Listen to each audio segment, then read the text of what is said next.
ਸਤਿ ਸ਼੍ਰੀ ਅਕਾਲ ਜੀ ਸਾਰਿਆਂ ਨੂੰ। ਸਵਾਗਤ ਹੈ ਤੁਹਾਡਾ ਸਾਰਿਆਂ ਦਾ ਆਪਣੇ ਅੱਜ ਦੇ ਇਸ ਆਨਲਾਈਨ ਸੈਸ਼ਨ ਦੇ ਵਿੱਚ।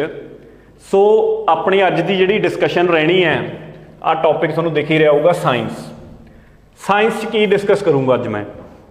ਸਾਇੰਸ ਦੇ ਵਿੱਚ 2021 ਦੇ ਵਿੱਚ ਜੋ ਪੰਜਾਬ ਪੁਲਿਸ ਕਾਂਸਟੇਬਲ ਦਾ ਪੇਪਰ ਹੋਇਆ, ਜਿਹਦੇ ਵਿੱਚ 3-4 ਵੱਖਰੀਆਂ 4 ਸ਼ਿਫਟਾਂ ਦੇ ਵਿੱਚ ਪੇਪਰ ਲਿਆ ਗਿਆ, ਉਹਦੇ ਵਿੱਚ ਕਿਸ ਲੈਵਲ ਦੀ ਸਾਇੰਸ ਪੁੱਛੀ ਗਈ ਹੈ ਤੇ ਸਾਇੰਸ ਦੇ ਕਿਸ ਤਰ੍ਹਾਂ ਦੇ ਸਵਾਲ ਪੁੱਛੇ ਗਏ ਆ, ਅੱਜ ਮੈਂ ਉਹ ਸਾਰੇ ਤੁਹਾਡੇ ਨਾਲ ਡਿਸਕਸ ਕਰੂੰਗਾ। ਇੱਕ ਤਾਂ ਇੱਥੋਂ ਸਾਡੇ ਕਾਫੀ ਸਵਾਲ ਕਵਰ ਹੋ ਜਾਣਗੇ, ਦੂਜੀ ਗੱਲ ਸਾਨੂੰ ਆਈਡੀਆ ਲੱਗ ਜੂਗਾ ਕਿ ਸਾਇੰਸ ਨੂੰ ਅਸੀਂ ਨੇ ਕਾਂਸਟੇਬਲ ਨੂੰ ਤਿਆਰ ਕਰਨ ਵੇਲੇ ਪੜ੍ਹਨਾ ਕਿਸ ਤਰੀਕੇ ਨਾਲ ਹੈ, ਵੀ ਸਾਨੂੰ ਕਿਸ ਲੈਵਲ ਦੀ ਸਾਇੰਸ ਪੜ੍ਹਨ ਦੀ ਲੋੜ ਹੈ ਤੇ ਕਿਵੇਂ ਅਸੀਂ ਨੇ ਸਾਇੰਸ ਨੂੰ ਪੜ੍ਹਨਾ ਹੈ। ਠੀਕ ਹੈ ਜੀ। ਸੋ ਆਪਾਂ ਸ਼ੁਰੂ ਕਰਦੇ ਹਾਂ। ਲਓ ਜੀ, ਪਹਿਲਾ ਸਵਾਲ ਹੈ ਆਪਣੇ ਕੋਲੇ ਜਿਹੜਾ ਕਿ ਫਿਜ਼ਿਕਸ ਦੇ ਵਿੱਚੋਂ ਆ। ਬੇਸਿਕਲੀ ਪਹਿਲਾਂ ਮੈਂ ਅੰਗਰੇਜ਼ੀ 'ਚ ਪੜ੍ਹਦਾ। ਕਹਿੰਦਾ in laws of reflection of light the angle of incidence is equal to. ਪ੍ਰਕਾਸ਼ ਦੇ ਪਰਾਵਰਤਨ ਦੇ ਨਿਯਮਾਂ ਵਿੱਚ ਆਪਾਤੀ ਕੋਣ ਕਿਹਦੇ ਬਰਾਬਰ ਹੁੰਦਾ? ਆਨਸਰ ਤਾਂ ਚਲੋ ਛੱਡੋ, ਆਨਸਰ ਤਾਂ ਇਹਦਾ ਸੀ ਹੈ। ਆਨਸਰ ਹੋਣਾ ਚਾਹੀਦਾ ਸੀਗਾ ਕਿ ਐਂਗਲ ਆਫ ਰਿਫਲੈਕਸ਼ਨ ਦੇ ਬਰਾਬਰ ਹੁੰਦਾ ਜਾਂ ਪਰਾਵਰਤਨ ਕੋਣ ਦੇ ਬਰਾਬਰ ਹੁੰਦਾ।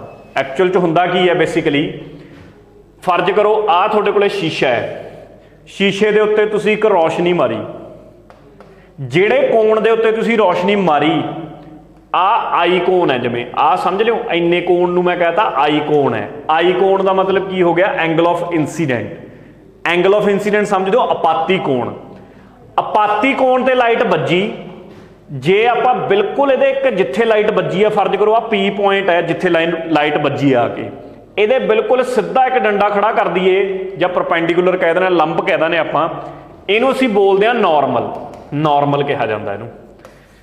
ਇਹ ਨਾਰਮਲ ਦੇ ਨਾਲ ਜਿਹੜਾ ਕੋਣ ਤਾਂ ਤੁਹਾਡੀ ਇਹ ਲਾਈਟ ਵੱਜੀ ਹੈ, ਜਿਹੜੀ ਇੱਥੋਂ ਆ ਕੇ ਇੱਥੇ ਵੱਜ ਰਹੀ ਹੈ, ਮਿਰਰ ਤੇ ਬਣਾ ਰਹੀ ਹੈ, ਇਹਨੂੰ ਤਾਂ ਕਹਿ ਦਿੱਤਾ ਜਾਂਦਾ ਆਪਾਤੀ ਕੋਣ, ਯਾਨੀ ਕਿ ਐਂਗਲ ਆਫ ਇੰਸੀਡੈਂਸ। ਤੇ ਜਿਹੜੇ ਕੋਣ ਨਾਲ ਵੱਜ ਕੇ ਵਾਪਸ ਰਿਫਲੈਕਟ ਹੁੰਦੀ ਹੈ, ਰਿਫਲੈਕਟ ਹੋਣ ਦਾ ਮਤਲਬ ਹੁੰਦਾ ਵੱਜ ਕੇ ਵਾਪਸ ਆਉਂਦੀ ਹੈ, ਤੇ ਜਿਹੜਾ ਕੋਣ ਨਾਰਮਲ ਨਾਲ ਇਹ ਬਣਾ ਰਹੀ ਹੈ, ਵੱਜ ਕੇ ਵਾਪਸ ਗਈ ਤੁਹਾਡੀ ਪ੍ਰਕਾਸ਼ ਦੀ ਕਿਰਨ ਕਹਿ ਲਓ, ਇਹ ਕਹਾਉਂਦਾ ਸਾਡੇ ਕੋਲੇ ਰਿਫਲੈਕਟਡ ਰੇ, ਜਾਂ ਫਿਰ ਆਹ ਐਂਗਲ ਸਾਡੇ ਕੋਲੇ ਕੀ ਕਹਾਉਂਦੀ ਹੈ? ਐਂਗਲ ਆਫ ਰਿਫਲੈਕਸ਼ਨ, ਜਿਹਨੂੰ ਪਰਾਵਰਤਨ ਕੋਣ ਕਿਹਾ ਜਾਂਦਾ। ਤੇ ਇਹ ਲਾਅ ਹੈ ਸਾਡੇ ਕੋਲੇ, ਠੀਕ ਹੈ, ਲਾਈਟ ਦਾ, ਕਿ ਜਿਹੜਾ ਆਹ ਐਂਗਲ ਬਣ ਰਿਹਾ ਜਿਹਨੂੰ ਮੈਂ ਆਈ ਦੇ ਨਾਂ ਨਾਲ ਲਿਖਿਆ ਕੋਣ ਨੂੰ, ਤੇ ਜਿਹੜਾ ਆਹ ਕੋਣ ਬਣ ਰਿਹਾ ਜਿਹਨੂੰ ਮੈਂ ਆਰ ਦੇ ਨਾਲ ਲਿਖਿਆ, ਇਹ ਆਈ ਕੋਣ ਹਮੇਸ਼ਾ ਆਰ ਕੋਣ ਦੇ ਬਰਾਬਰ ਹੁੰਦਾ। ਇੱਕ ਨਿਯਮ ਹੈ ਲਾਈਟ ਦਾ, ਲਾਈਟ ਕਿਸ ਹਿਸਾਬ ਨਾਲ ਵੱਜ ਕੇ ਮੁੜਦੀ ਹੈ ਜਾਂ ਤੁਸੀਂ ਕਹਿ ਸਕਦੇ ਹੋ ਰਿਫਲੈਕਟ ਹੁੰਦੀ ਹੈ, ਤੇ ਇਹੀ ਨਿਯਮ ਦੇ ਉੱਤੇ ਡਾਇਰੈਕਟ ਸਿੱਧਾ ਸਵਾਲ ਪੁੱਛਿਆ ਹੋਇਆ ਸੀ। ਸਮਝ ਗਏ? ਅਗਲੇ ਸਵਾਲ ਤੇ ਮੂਵ ਕਰਦੇ ਹਾਂ। ਹੁਣ ਕਹਿੰਦਾ ਸਾਡਾ ਜਿਹੜਾ ਦਿਲ ਹੈ ਇਨਸਾਨ ਦਾ, ਉਹ 'ਚ ਚੈਂਬਰ ਕਿੰਨੇ ਹੁੰਦੇ ਨੇ? ਸਭ ਤੋਂ ਪਹਿਲਾਂ ਤਾਂ ਅਸੀਂ ਇਹਦੇ ਦਿਲ ਨੂੰ ਹੀ ਸਮਝਣ ਦੀ ਕੋਸ਼ਿਸ਼ ਕਰਦੇ ਹਾਂ ਸਾਡੇ ਨੂੰ, ਠੀਕ ਹੈ। ਮਤਲਬ ਤੁਸੀਂ ਐਂ ਮੰਨ ਕੇ ਚੱਲੋ ਕਿ ਆਹ ਚੈਂਬਰ ਵਾਲਾ ਸਿਸਟਮ ਹੈ, ਐਂ ਆ। ਚੈਂਬਰ ਤਾਂ 4 ਹੁੰਦੇ ਨੇ, ਜਿਵੇਂ ਇਹਨੂੰ ਮੈਂ ਬੋਲਦਾ ਰਾਈਟ ਐਟਰੀਅਮ, ਇਹਨੂੰ ਮੈਂ ਬੋਲਦਾ ਰਾਈਟ ਵੈਂਟਰੀਕਲ, ਯਾਨੀ ਕਿ ਸੱਜਾ ਐਟਰੀਅਮ ਤੇ ਸੱਜਾ ਵੈਂਟਰੀਕਲ ਤੁਸੀਂ ਕਹਿ ਸਕਦੇ ਹੋ। ਆਹ ਸਾਡਾ ਖੱਬਾ ਐਟਰੀਅਮ ਤੇ ਆਹ ਸਾਡਾ ਖੱਬਾ ਵੈਂਟਰੀਕਲ। ਹੁਣ ਕੀ ਹੁੰਦਾ ਹੈ, ਇਹ ਤਾਂ ਡਿਟੇਲ ਦੇ ਵਿੱਚ ਆਪਾਂ ਪੜਾਂਗੇ ਲੈਕਚਰ ਦੇ ਵਿੱਚ ਹੀ, ਕਿ ਸਾਡੇ ਕੋਲੇ ਇੱਥੋਂ ਖੂਨ ਆਉਂਦਾ ਗਾ, ਜਿਹੜਾ ਕਿ ਗੰਦਾ ਖੂਨ ਹੁੰਦਾ, ਨਾੜੀਆਂ ਦੇ ਰਾਹੀਂ, ਵੇਨਸ ਦੇ ਰਾਹੀਂ, ਜਿਹਨੂੰ ਆਪਾਂ ਅੰਗਰੇਜ਼ੀ 'ਚ ਕਹਿ ਦਿੰਦੇ ਹਾਂ, ਇੱਥੋਂ ਐਂਟਰ ਕਰਦਾ ਹੈ। ਤਾਂ ਇਹ ਵੀ ਸਵਾਲ ਪੁੱਛਿਆ ਜਾਂਦਾ ਹੁੰਦਾ ਵੀ ਸਾਡੇ ਕੋਲੇ ਜਿਹੜਾ ਗੰਦਾ ਖੂਨ ਹੈ, ਦਿਲ ਦਾ ਕੰਮ ਕੀ ਹੈ? ਖੂਨ ਨੂੰ ਸਾਫ਼ ਕਰਨਾ, ਉਹਦੇ ਵਿੱਚੋਂ ਕਾਰਬਨ ਡਾਈਆਕਸਾਈਡ ਜਿਹੜੀ ਗੈਸ ਆ ਉਹਨੂੰ ਬਾਹਰ ਕੱਢ ਦੂ, ਆਕਸੀਜਨ ਉਹਦੇ 'ਚ ਜੋੜ ਦੂਗਾ ਤੇ ਖੂਨ ਆਪਦੇ ਆਪ ਸਾਫ਼ ਹੋ ਜਾਊਗਾ। ਤਾਂ ਜਿਹੜਾ ਗੰਦਾ ਖੂਨ ਆ ਉਹ ਦਿਲ ਦੇ ਕਿਹੜੇ ਹਿੱਸੇ 'ਚ ਆ ਕੇ ਵੜ ਰਿਹਾ ਹੈ ਜਾਂ ਐਂਟਰ ਕਰ ਰਿਹਾ ਆਪਾਂ ਕਹੀਏ, ਤਾਂ ਉਹ ਰਾਈਟ ਜਾਂ ਸੱਜੇ ਐਟਰੀਅਮ ਦੇ ਵਿੱਚ ਆ ਕੇ ਵੜਦਾ ਹੈ, ਠੀਕ ਹੈ। ਤਾਂ ਇਹ ਵੀ ਸਾਨੂੰ, ਤੇ ਨਿਕਲਦਾ ਪਤਾ ਕਿੱਥੋਂ ਹੁੰਦਾ? ਉਹ ਨਿਕਲਦਾ ਇੱਥੋਂ ਆ ਬਾਹਰ, ਯਾਨੀ ਕਿ ਲੈਫਟ ਐਟਰੀਅਮ ਦੇ ਵਿੱਚੋਂ ਨਿਕਲਦਾ। ਫਿਰ ਕਈ ਤਰ੍ਹਾਂ ਦੇ ਸਵਾਲ ਦੇਖੋ, ਜਦੋਂ ਡਿਟੇਲ ਇਹੀ ਮੈਂ ਤੁਹਾਨੂੰ ਸਮਝਾਉਣਾ ਚਾਹ ਰਿਹਾ। ਹੁਣ ਇੱਥੇ ਤਾਂ ਇੱਕ ਸਵਾਲ ਹੈ, ਜਦੋਂ ਤੁਸੀਂ ਆਹੀ ਹਾਰਟ ਨੂੰ, ਦਿਲ ਨੂੰ ਪੂਰਾ ਖੋਲ ਕੇ ਪੜ੍ਹ ਲਿਆ ਕਿ ਦਿਲ ਦਾ ਪ੍ਰੋਸੈਸ ਕੀ ਹੈ, ਕਿੱਥੋਂ ਖੂਨ ਆਇਆ, ਕਿੱਥੋਂ ਦੀ ਜਾ ਕੇ ਸਾਫ਼ ਹੋਇਆ, ਕਿੱਥੋਂ ਦੀ ਬਾਹਰ ਨਿਕਲਿਆ, ਕਿਹੜੀ ਨਾੜੀ ਜਿਹੜੀ ਖੂਨ ਗੰਦੇ ਨੂੰ ਲੈ ਕੇ ਆ ਰਹੀ ਹੈ ਉਹਨੂੰ ਕੀ ਬੋਲਦੇ ਆ, ਜਿਹੜਾ ਸਾਫ਼ ਖੂਨ ਨੂੰ ਲੈ ਕੇ ਜਾਂਦੀ ਹੈ ਉਹਨੂੰ ਕੀ ਬੋਲਿਆ ਜਾਂਦਾ ਹੈ। ਜਦੋਂ ਆਹ ਸਾਰੀਆਂ ਚੀਜ਼ਾਂ ਦਾ ਜਦੋਂ ਆਪਾਂ ਥਿਊਰੀ 'ਚ ਇਹਨੂੰ ਡਿਟੇਲ 'ਚ ਪੜ੍ਹਦੇ ਆ ਨਾ, ਫਿਰ ਉਸ ਤੋਂ ਬਾਅਦ ਇਹੋ ਜਿਹੇ ਸਵਾਲ ਤਾਂ ਸਾਨੂੰ ਫਿਰ ਟੁੱਚੂ ਜਿਹੇ ਸਵਾਲ ਲੱਗਦਾ ਵੀ ਆਹ ਕੀ ਸਵਾਲ ਸੀ ਯਾਰ। ਇਸੇ ਕਰਕੇ ਮੈਂ ਕਹਿਣਾ ਕਿ ਇਹ ਚੀਜ਼ ਨੂੰ MCQ ਫਾਰਮ ਦੇ ਵਿੱਚ ਜੇ ਆਪਾਂ ਕੰਪਲੀਟ ਕਰਦੇ ਹਾਂ ਤਾਂ ਉਹ ਸਵਾਦ ਨਹੀਂ ਆਉਂਦਾ। MCQ ਫਾਰਮ 'ਚ ਕਿੰਨੇ MCQ ਰੱਟ ਕੇ ਯਾਦ ਕਰ ਲਓਗੇ ਤੁਸੀਂ, ਰੱਟੇ ਰਹਿ ਜਾਣਗੇ ਤੁਹਾਡੇ ਕੋਲੇ, ਤੁਹਾਨੂੰ ਡਿਟੇਲ ਦੇ ਵਿੱਚ ਪੜ੍ਹਨਾ ਹੀ ਪਊਗਾ। ਉਹੀ ਹੱਲ ਹੈ ਸਾਡੇ ਕੋਲੇ। ਇੰਨਾ ਹੋ ਸਕਦਾ ਹੈ ਕਿ ਡਿਟੇਲ ਨੂੰ ਬਾਹਲੀ ਡੂੰਘਾਈ 'ਚ ਨਾ ਲੈ ਕੇ ਜਾਓ, ਥੋੜ੍ਹੀ ਜਿਹੀ ਡਿਟੇਲ ਨੂੰ ਉਸ ਲੈਵਲ ਦਾ ਰੱਖੋ ਜਿਸ ਲੈਵਲ ਦਾ ਆਪਾਂ ਪੇਪਰ ਦੇਣ ਜਾ ਰਹੇ ਹਾਂ, ਉਹ ਆਪਣੇ ਲਈ ਬੈਸਟ ਹੋ ਸਕਦੀ ਆਪਸ਼ਨ। ਤਾਂ ਇਹਦਾ ਉੱਤਰ ਕੀ ਹੋ ਗਿਆ ਸਾਡੇ ਕੋਲੇ? 4 ਹੋ ਗਿਆ। ਤੇ ਮੈਂ ਤੁਹਾਨੂੰ ਚਾਰੇ ਖਾਨਿਆਂ ਦੇ ਦਿਲਦਿਆਂ ਦੇ ਨਾਮ ਵੀ ਦੱਸਦੇ, ਠੀਕ ਹੈ, ਕਿਉਂਕਿ ਜੇ ਬੰਦੇ ਨੂੰ ਐਂ ਖੜਾ ਰੱਖੋਗੇ ਨਾ, ਜਿਵੇਂ ਮੈਂ ਹੁਣ ਖੜਾ ਤੁਹਾਡੇ ਸਾਹਮਣੇ, ਆਹ ਸੱਜਾ ਪਾਸਾ ਖੱਬਾ ਪਾਸਾ, ਇਹ ਉਸ ਹਿਸਾਬ ਨਾਲ ਹੀ ਲਿਖਿਆ ਹੋਇਆ। ਜੇ ਇੱਥੇ ਬੰਦੇ ਦਾ ਮੈਂ ਮੂੰਹ ਬਣਾ ਦਾਂ, ਆਹ ਉਹਦਾ ਦਿਲ ਹੈ, ਆਹ ਸੱਜਾ ਪਾਸਾ ਹੋ ਜਾਊਗਾ, ਖੱਬਾ ਪਾਸਾ ਹੋ ਜਾਊਗਾ, ਤਾਂ ਉਸੇ ਹਿਸਾਬ ਨਾਲ ਨਾਮ ਲਿਖੇ ਜਾਂਦੇ ਨੇ, ਇਹ ਵੀ ਧਿਆਨ 'ਚ ਰੱਖ ਲਿਓ। ਅੱਗੇ ਆ ਜਾਓ, ਇਹਨਾਂ ਦੇ ਵਿੱਚੋਂ ਕਿਹੜੀ ਬਿਮਾਰੀ ਹੈ ਜਿਹੜੀ ਉੱਲੀ ਕਾਰਨ ਹੁੰਦੀ ਹੈ? ਮਤਲਬ ਫੰਗਸ ਨਾਲ ਹੋਣ ਵਾਲੀ ਬਿਮਾਰੀ। ਸੌਖਾ ਸਵਾਲ ਸੀਗਾ। ਆਪਾਂ ਨੂੰ ਸਭ ਨੂੰ ਪਤਾ ਕਿ ਰਿੰਗ ਬੌਮ, ਪਹਿਲਾਂ ਇੱਕ ਮਸ਼ਹੂਰੀ ਵੀ ਆਉਂਦੀ ਹੁੰਦੀ ਸੀ, ਰਿੰਗ ਬੌਮ ਲਗਾਓ, ਹੈ ਨਾ। ਰਿੰਗ ਬੌਮ ਨਾਮ ਦਾ ਹੋਈ ਇੱਕ ਕਰੀਮ ਜੀ ਆਉਂਦੀ ਸੀਗੀ ਵੀ ਜੇ ਰਿੰਗ ਬੌਮ ਕਿਸੇ ਦਿਨ ਦਾ ਉਹ ਲਗਾਓ, ਪੁਰਾਣੇ ਟੀਵੀਆਂ ਦੇ ਵਿੱਚ ਬੜੀ ਮਸ਼ਹੂਰੀ ਹੁੰਦੀ ਸੀ ਐਡ। ਉਹੀ ਰਿੰਗ ਬੌਮ ਹੀ ਪੁੱਛਿਆ ਇਹਨਾਂ ਨੇ, ਉਹ ਫੰਗਸ ਨਾਲ ਹੀ ਹੁੰਦੀ ਹੈ, ਠੀਕ ਹੈ। ਤਾਂ ਫੰਗਸ ਕਾਰਨ ਹੁੰਦੀ ਹੈ, ਪਰ ਇੱਥੋਂ ਸਮਝਣ ਵਾਲੀ ਗੱਲ ਕੀ ਹੈ, ਇਸ ਸਵਾਲ ਨਾਲ ਤਾਂ ਸਾਡਾ ਕੋਈ ਹੱਲ ਨਹੀਂ ਹੋਣ ਲੱਗਿਆ, ਇਹ ਤਾਂ ਨਹੀਂ ਰਿਪੀਟ ਹੋਣ ਲੱਗਿਆ ਪੇਪਰ ਦੇ ਵਿੱਚ, ਚਲੋ ਹੋ ਵੀ ਗਿਆ, ਪਰ ਸਿੱਖਣ ਵਾਲੀ ਕੀ ਚੀਜ਼ ਹੈ? ਸਿੱਖਣ ਵਾਲੀ ਇਹ ਚੀਜ਼ ਹੈ ਕਿ ਬਿਮਾਰੀਆਂ ਦੇ ਵਿੱਚੋਂ ਸਵਾਲ ਪੁੱਛਿਆ ਜਾ ਰਿਹਾ ਹੈ, ਤੇ ਸਵਾਲ ਵੀ ਕੀ ਪੁੱਛਿਆ ਜਾ ਰਿਹਾ ਹੈ ਕਿ ਇਹਨਾਂ ਚੋਂ ਕਿਹੜੀ ਬਿਮਾਰੀ ਬੈਕਟੀਰੀਆ ਨਾਲ ਹੋ ਰਹੀ ਹੈ, ਇਹਨਾਂ ਚੋਂ ਕਿਹੜੀ ਬਿਮਾਰੀ ਫੰਗਸ ਨਾਲ ਹੋ ਰਹੀ ਹੈ, ਇਹਨਾਂ ਚੋਂ ਕਿਹੜੀ ਬਿਮਾਰੀ ਹੈ ਜਿਹੜੀ ਵਾਇਰਸ ਕਰਕੇ ਹੁੰਦੀ ਹੈ ਜਾਂ ਪੈਰਾਸਾਈਟ ਕਰਕੇ ਹੁੰਦੀ ਹੈ। ਤਾਂ ਸਾਨੂੰ ਉਸ ਹਿਸਾਬ ਨਾਲ ਪੜ੍ਹਨ ਦੀ ਲੋੜ ਹੈ। ਆ ਮੈਂ ਛੋਟੀ ਜਿਹੀ ਕੋਸ਼ਿਸ਼ ਕੀਤੀ ਹੈ, ਚਲੋ ਕੁਝ ਕੁ ਚੀਜ਼ਾਂ ਦਾ ਤੁਹਾਨੂੰ ਯਾਦ ਕਰਾ ਕੇ ਜਾਊਂਗਾ ਜੋ ਤੁਸੀਂ ਲੈਕਚਰ ਲਾਉਣ ਲੱਗੇ ਹੋ। ਬੈਕਟੀਰੀਏ ਕਾਰਨ ਹੋਣ ਵਾਲੀਆਂ ਬਿਮਾਰੀਆਂ, ਜਿਵੇਂ ਕਿ ਸਭ ਤੋਂ ਇੰਪੋਰਟੈਂਟ ਟੈਟਨਸ। ਟੈਟਨਸ ਜਿਹੜਾ ਹੈਗਾ ਉਹ ਬੈਕਟੀਰੀਏ ਕਾਰਨ ਹੁੰਦਾ। ਟੈਟਨਸ ਦੇ ਟੀਕੇ ਵੀ ਲੱਗਦੇ ਨੇ, ਜਵਾਕਾਂ ਦੇ ਵੀ ਲੱਗਦੇ ਨੇ, ਸਾਡੇ ਲੋਹਾ ਵੱਜਦੇ ਟੈਟਨਸ ਦਾ ਟੀਕਾ ਲਵਾਉਣਾ ਪੈਂਦਾ, ਉਹੀ ਟੈਟਨਸ ਦੀ ਗੱਲ ਕਰ ਰਹੇ ਹਾਂ। ਨਮੂਨੀਆ ਹੋ ਜਾਂਦਾ ਆਮ ਤੌਰ ਤੇ, ਨਮੂਨੀਆ 'ਚ ਬੁਖਾਰ ਵੀ ਚੜ੍ਹਦਾ, ਉਹ ਵੀ ਬੈਕਟੀਰੀਆ ਕਰਕੇ ਹੁੰਦਾ, ਠੀਕ ਹੈ। ਫੂਡ ਪੋਇਜ਼ਨਿੰਗ ਹੋ ਜਾਂਦੀ ਹੈ, ਮਤਲਬ ਆਪਾਂ ਕਹਿੰਦੇ ਆ ਨਾ ਕਿ ਸਾਨੂੰ ਜਦੋਂ ਗਰਮੀਆਂ ਬਹੁਤੀਆਂ ਹੁੰਦੀਆਂ ਨੇ, ਬਾਹਰਲਾ ਵਾਲਾ ਅੱਗ ਸਵਾਹ ਖਾਣਾ ਨਹੀਂ ਚਾਹੀਦਾ ਹੈਗਾ, ਨਹੀਂ ਤਾਂ ਕੰਮ ਹੋ ਜਾਊਗਾ ਲੂਜ਼ ਮੋਸ਼ਨ ਜਾਂ ਹੋਰ ਇਹੋ ਜਿਹੀਆਂ ਚੀਜ਼ਾਂ, ਫੂਡ ਪੋਇਜ਼ਨਿੰਗ ਹੋ ਜੂਗੀ, ਹੈ ਨਾ। ਤਾਂ ਉਹ ਫੂਡ ਪੋਇਜ਼ਨਿੰਗ ਵੀ ਇੱਕ ਬੈਕਟੀਰੀਆ ਹੀ ਕਰਦਾ ਹੈ, ਬੈਕਟੀਰੀਆ ਕਰਕੇ ਹੀ ਹੁੰਦੀ ਹੈ। ਸਭ ਤੋਂ ਇੰਪੋਰਟੈਂਟ ਪੁੱਛਿਆ ਜਾਣ ਵਾਲਾ TB, ਟਿਊਬਰਕਲੋਸਿਸ ਜਿਹਨੂੰ ਆਪਾਂ ਬੋਲਦੇ ਹਾਂ, ਠੀਕ ਹੈ, ਇਹ ਕਿਹਦੇ ਕਰਕੇ ਹੈ? ਇਹ ਵੀ ਬੈਕਟੀਰੀਆ ਕਰਕੇ ਹੁੰਦਾ। ਬਹੁਤ ਕਾਮਨ ਸਵਾਲ ਹੈ, ਆਮ ਹੀ ਪੇਪਰਾਂ 'ਚ ਪੁੱਛਦੇ ਨੇ ਕਿ TB ਦੀ ਬਿਮਾਰੀ ਕਿਹਦੇ ਕਰਕੇ ਹੁੰਦੀ ਹੈ? ਇਹ ਵੀ ਬੈਕਟੀਰੀਆ ਕਰਕੇ ਹੁੰਦੀ ਹੈ। ਫਿਰ ਵਾਇਰਸ ਨਾਲ ਹੋਣ ਵਾਲੀਆਂ ਬਿਮਾਰੀਆਂ ਦੀ ਆਪਾਂ ਗੱਲ ਕਰ ਲਈਏ, ਵਾਇਰਸ ਦੀਆਂ ਤਾਂ ਅਣਗਿਣਤੀ ਨੇ। ਆ ਹੁਣੇ ਆ ਕੇ ਹਟਿਆ COVID-19, ਜੇ ਤੁਹਾਨੂੰ ਪੁੱਛਿਆ ਇਹ ਤਾਂ ਹੁਣ ਤੁਹਾਨੂੰ ਆਮ ਹੀ ਪਤਾ ਹੋਣਾ, ਕਿਉਂਕਿ ਜਿੰਨਾ ਇਹਨੇ ਸਾਡੀ ਜ਼ਿੰਦਗੀ ਨੂੰ ਪ੍ਰਭਾਵਿਤ ਕੀਤਾ ਹੈ ਕੋਈ ਭੁੱਲ ਹੀ ਨਹੀਂ ਸਕਦਾ। ਆਹ ਜਨਰੇਸ਼ਨ ਤਾਂ ਨਹੀਂ ਭੁੱਲ ਸਕਦੀ ਉਮਰ ਭਰ ਵੀ COVID-19 ਵਾਇਰਸ ਸੀ ਕਿ ਬੈਕਟੀਰੀਆ ਸੀ, ਠੀਕ ਹੈ। ਤਾਂ COVID-19 ਦਾ ਜਿਉਂਦੀ ਜਾਗਦੀ ਐਗਜ਼ਾਮਪਲ ਹੈ। ਕਾਮਨ ਕੋਲਡ ਹੋ ਜਾਂਦਾ ਸਾਨੂੰ, ਆਮ ਉਹ ਨਹੀਂ ਹੋ ਜਾਂਦਾ, ਜ਼ੁਕਾਮ ਲੱਗ ਜਾਂਦਾ ਹੈ, ਤਾਂ ਉਹ ਵੀ ਇਹਦੇ ਕਰਕੇ ਹੁੰਦਾ ਹੈ, ਠੀਕ ਹੈ। ਸਭ ਤੋਂ ਇੰਪੋਰਟੈਂਟ ਚਿਕਨ ਪੌਕਸ, ਮਾਤਾ ਨਿਕਲ ਆਉਂਦੀ ਹੈ, ਠੀਕ ਹੈ, ਦਾਣੇ ਹੋ ਜਾਂਦੇ ਨੇ ਪੂਰੀ ਸਰੀਰ ਦੇ ਉੱਤੇ, ਉਹ ਚਿਕਨ ਪੌਕਸ ਵੀ ਸਾਡੇ ਕੋਲੇ ਵਾਇਰਸ ਨਾਲ ਹੀ ਹੋਣ ਵਾਲੀ ਬਿਮਾਰੀ ਹੈ। ਸਮਾਲ ਪੌਕਸ ਵੀ ਇਹਦੇ ਨਾਲ ਹੀ ਹੁੰਦੀ ਹੈ। ਸਭ ਤੋਂ ਇੰਪੋਰਟੈਂਟ ਪੇਪਰ ਇਹਨਾਂ ਨੇ ਪੁੱਛਿਆ ਵੀ ਹੈ ਪੇਪਰ ਨੇ, AIDS acquired amino deficiency syndrome, ਇਹਦੀ ਫੁੱਲ ਫਾਰਮ ਹੁੰਦੀ ਹੈ ਐਕਵਾਇਰਡ ਅਮੀਨੋ ਡੈਫੀਸ਼ੀਐਂਸੀ ਸਿੰਡਰਮ। ਲਿਖਣੀ ਆ, ਲਿਖ ਲਓ ਉਰੇ, ਐਕਵਾਇਰਡ ਅਮੀਨੋ ਡੈਫੀਸ਼ੀਐਂਸੀ ਸਿੰਡਰਮ, ਆ ਇਹਦੀ ਫੁੱਲ ਫਾਰਮ ਹੈ। ਫੁੱਲ ਫਾਰਮ ਵੀ ਪੇਪਰ ਪੁੱਛ ਸਕਦਾ ਆਪਣੇ ਤੋਂ। ਤੇ ਇਹ ਵੀ ਕਿਹਦੇ ਨਾਲ ਹੁੰਦੀ ਹੈ? ਇਹ ਵੀ ਵਾਇਰਸ ਨਾਲ ਹੀ ਹੋਣ ਵਾਲੀ ਬਿਮਾਰੀ ਹੈ। ਇਹ ਕੁਝ ਬਿਮਾਰੀਆਂ ਨੇ ਜਿਹੜੀਆਂ ਵਾਇਰਸ ਨਾਲ ਹੁੰਦੀਆਂ ਨੇ। ਫੰਗਸ ਦੀ ਗੱਲ ਆ ਗਈ, ਉੱਲੀ ਦੀ ਗੱਲ ਆ ਗਈ ਕਿ ਉੱਲੀ ਤੋਂ ਕਿਹੜੀਆਂ ਬਿਮਾਰੀਆਂ ਲੱਗਦੀਆਂ ਨੇ। ਸਭ ਤੋਂ ਇੰਪੋਰਟੈਂਟ ਰਿੰਗ ਬੌਮ ਪੁੱਛ ਹੀ ਲਿਆ ਪੇਪਰ ਨੇ। ਇੱਕ ਐਥਲੀਟ ਫੁੱਟ ਨਾਮ ਦੀ ਬਿਮਾਰੀ ਹੁੰਦੀ ਹੈ, ਪੈਰ ਸੁੱਜ ਜਾਂਦਾ, ਵੱਡਾ ਸਾਰਾ ਹੋ ਜਾਂਦਾ, ਤੁਸੀਂ ਦੇਖਿਓ ਐਥਲੀਟ ਫੁੱਟ ਦੇ ਵਿੱਚ, ਜਾਂ ਉਹਨਾਂ ਦੇ ਨਾ ਫੁੱਟ ਦੇ ਵਿੱਚ ਇੱਥੇ ਵਿਚਾਲੇ ਫੁੱਟ ਦੇ ਵਿੱਚ ਉਹ ਬਣਨ ਲੱਗ ਜਾਂਦੇ ਜਿਵੇਂ ਦਰਦ ਜੀ ਕਾਇੰਡ ਬਣਨ ਲੱਗ ਜਾਂਦੀ ਹੈ ਉਹ। ਫਿਰ ਸਭ ਤੋਂ ਇੰਪੋਰਟੈਂਟ ਮਸ਼ਰੂਮ ਪੋਇਜ਼ਨਿੰਗ ਨਾਮ ਦੀ ਇੱਕ ਬਿਮਾਰੀ ਹੁੰਦੀ ਆ ਕੈਂਡੀਡਾਈਸਿਸ ਨਾਮ ਦੀ ਬਿਮਾਰੀ ਵੀ ਇਹਦੇ ਤੋਂ ਹੀ ਹੁੰਦੀ ਹੈ। ਤੇ ਤੁਹਾਨੂੰ ਪਤਾ ਇਹ ਐਂਟੀ ਫੰਗਲ ਇੱਕ ਆਉਂਦਾ ਕੈਂਡਿਡ, ਜਿਵੇਂ ਤੁਹਾਨੂੰ ਜਿੱਥੇ ਕੈਂਡਿਡ ਸ਼ਬਦ ਲੱਗਿਆ ਮਿਲ ਗਿਆ ਨਾ, ਕੈਂਡਿਡ CANDID ਕੈਂਡਿਡ ਦਾ ਮਤਲਬ ਜਦੀ ਸਮਝ ਲਿਓ ਐਂਟੀ ਫੰਗਲ।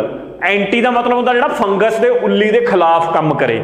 ਤਾਂ ਕੈਂਡਿਡ ਜੇ ਬਿਮਾਰੀ ਪੁੱਛੀ ਹੈ, ਕੋਈ ਵੀ ਚੀਜ਼ ਜਾਂ ਦਵਾਈ ਦਾ ਨਾਮ ਪੁੱਛਿਆ ਤਾਂ ਉਹਦੀ ਦਿਮਾਗ 'ਚ ਹਿੱਟ ਕਰ ਜਾਣਾ ਚਾਹੀਦਾ ਵੀ ਇਹ ਚੀਜ਼ ਕਿਹਦੇ ਨਾਲ ਲਿੰਕਡ ਹੈ? ਇਹ ਫੰਗਸ ਨਾਲ ਲਿੰਕਡ ਹੈ, ਫੰਗਸ ਨਾਲ ਸਿੱਧੀ ਲਿੰਕਡ ਚੀਜ਼ ਹੁੰਦੀ ਹੈ। ਪ੍ਰੋਟੋਜੋਆ ਤੋਂ ਹੋਣ ਵਾਲੀਆਂ ਬਿਮਾਰੀਆਂ ਬੜੀਆਂ ਇੰਪੋਰਟੈਂਟ ਨੇ, ਜਿਵੇਂ ਕਿ ਮਲੇਰੀਆ ਆਮ ਤੌਰ 'ਤੇ ਅਸੀਂ ਕਨਫਿਊਜ਼ ਕਰਕੇ ਬੈਕਟੀਰੀਆ ਲਾ ਦਿੰਦੇ ਹਾਂ। ਮਲੇਰੀਆ ਪ੍ਰੋਟੋਜੋਆ ਤੋਂ ਹੋਣ ਵਾਲੀ ਬਿਮਾਰੀ ਹੈ, ਯਾਦ ਰੱਖਿਓ। ठीक है।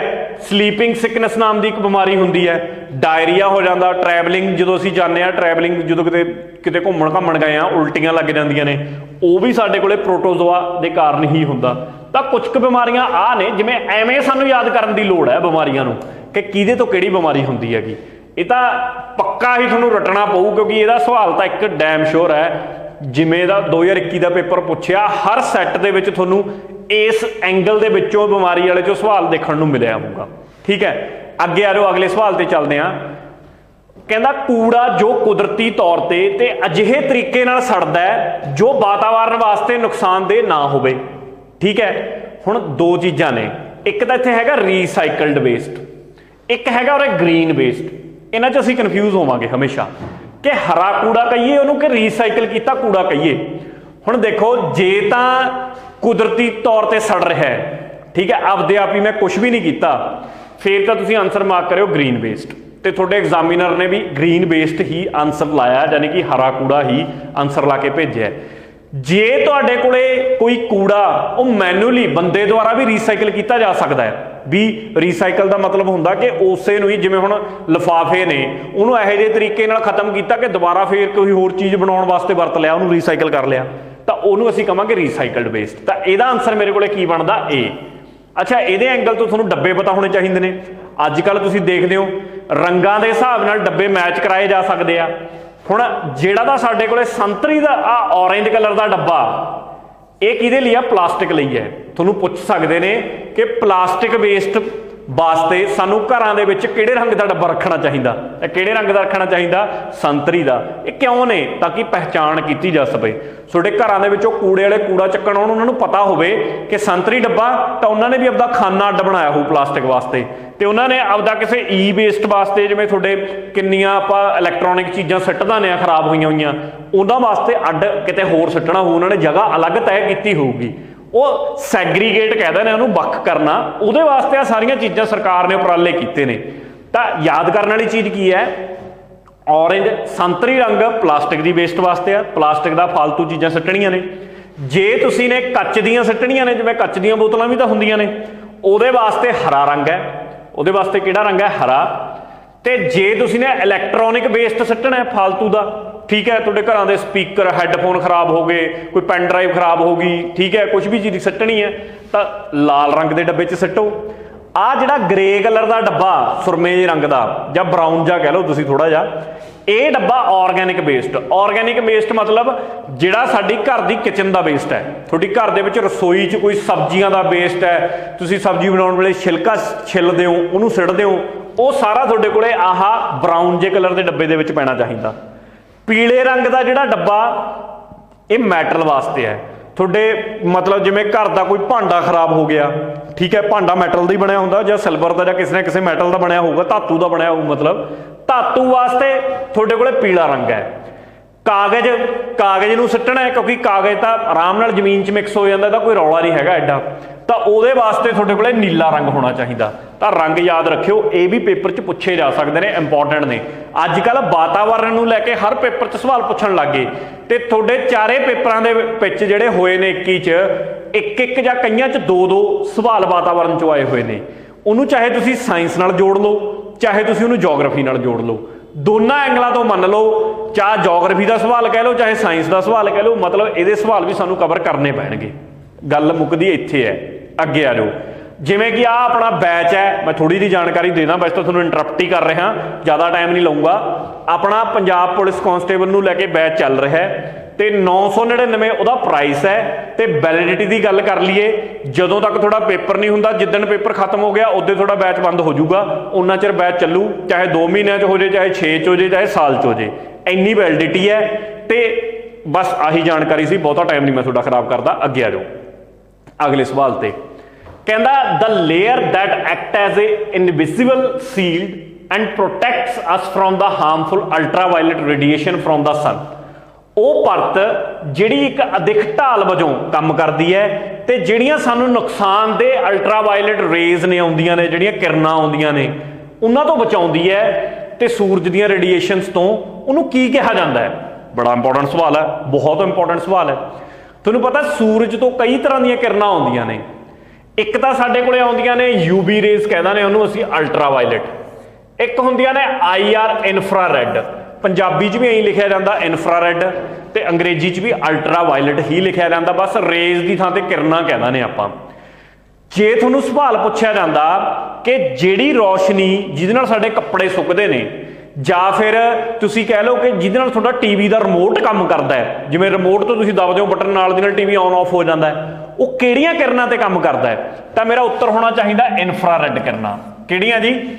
ਇਨਫਰਾਰੈਡ ਕਿਰਨਾਂ ਦੇ ਉੱਤੇ ਕੰਮ ਕਰਦਾ ਹੈ।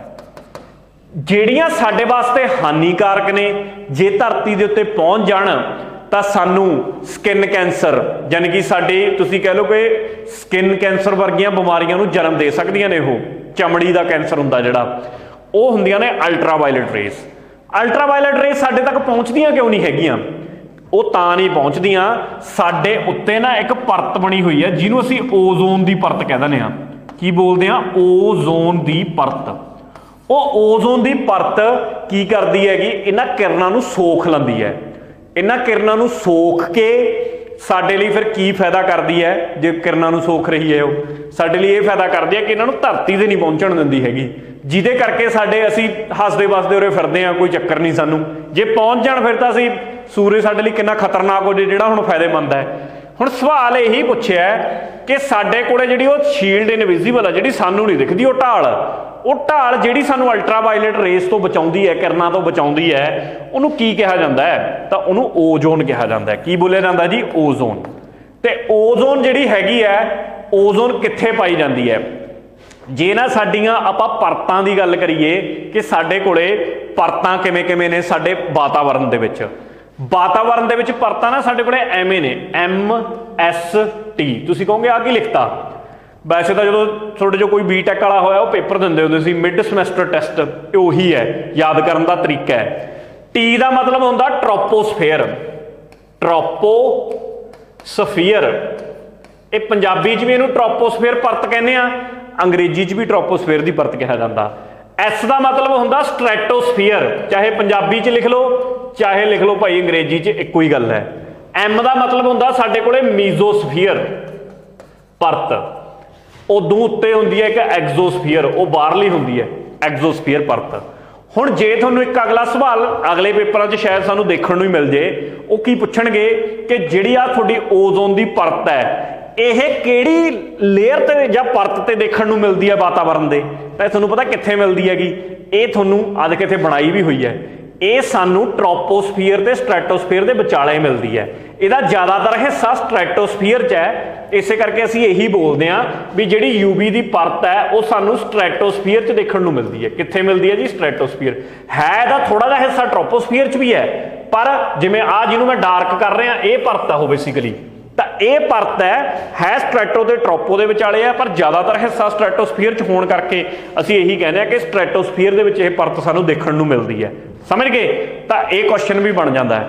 ਅੱਛਾ, ਇੱਕ ਹੋਰ, ਜਿਵੇਂ ਤੁਹਾਨੂੰ ਇਕਾਈਆਂ ਨਹੀਂ ਪੁੱਛੀਆਂ ਜਾਂਦੀਆਂ ਹੁੰਦੀਆਂ ਕਿ ਜਿਹੜੀ ਲੰਬਾਈ ਆ ਉਹਨੂੰ ਅਸੀਂ ਮੀਟਰ 'ਚ ਮਾਪਦੇ ਹਾਂ, ਫਲਾਣੇ ਨੂੰ ਫਲਾਣੇ 'ਚ ਮਾਪਦੇ ਹਾਂ, ਕਰੰਟ ਨੂੰ ਅਸੀਂ ਐਂਪੀਅਰ 'ਚ ਮਾਪਦੇ ਹਾਂ। ਤੁਹਾਨੂੰ ਪਤਾ ਜਿਹੜੀ ਇਹਦੀ ਮੋਟਾਈ ਹੈ ਉਹਦਾ ਯੂਨਿਟ ਕੀ ਹੈ? ਉਹਦੀ ਇਕਾਈ ਕੀ ਹੈ? ਉਹਦੀ ਇਕਾਈ ਹੁੰਦੀ ਹੈ ਡਾਪਸਨ। ਬੜਾ ਇੰਪੋਰਟੈਂਟ ਸਵਾਲ ਆ ਤੁਹਾਡੇ ਲਈ ਹੋ ਸਕਦਾ।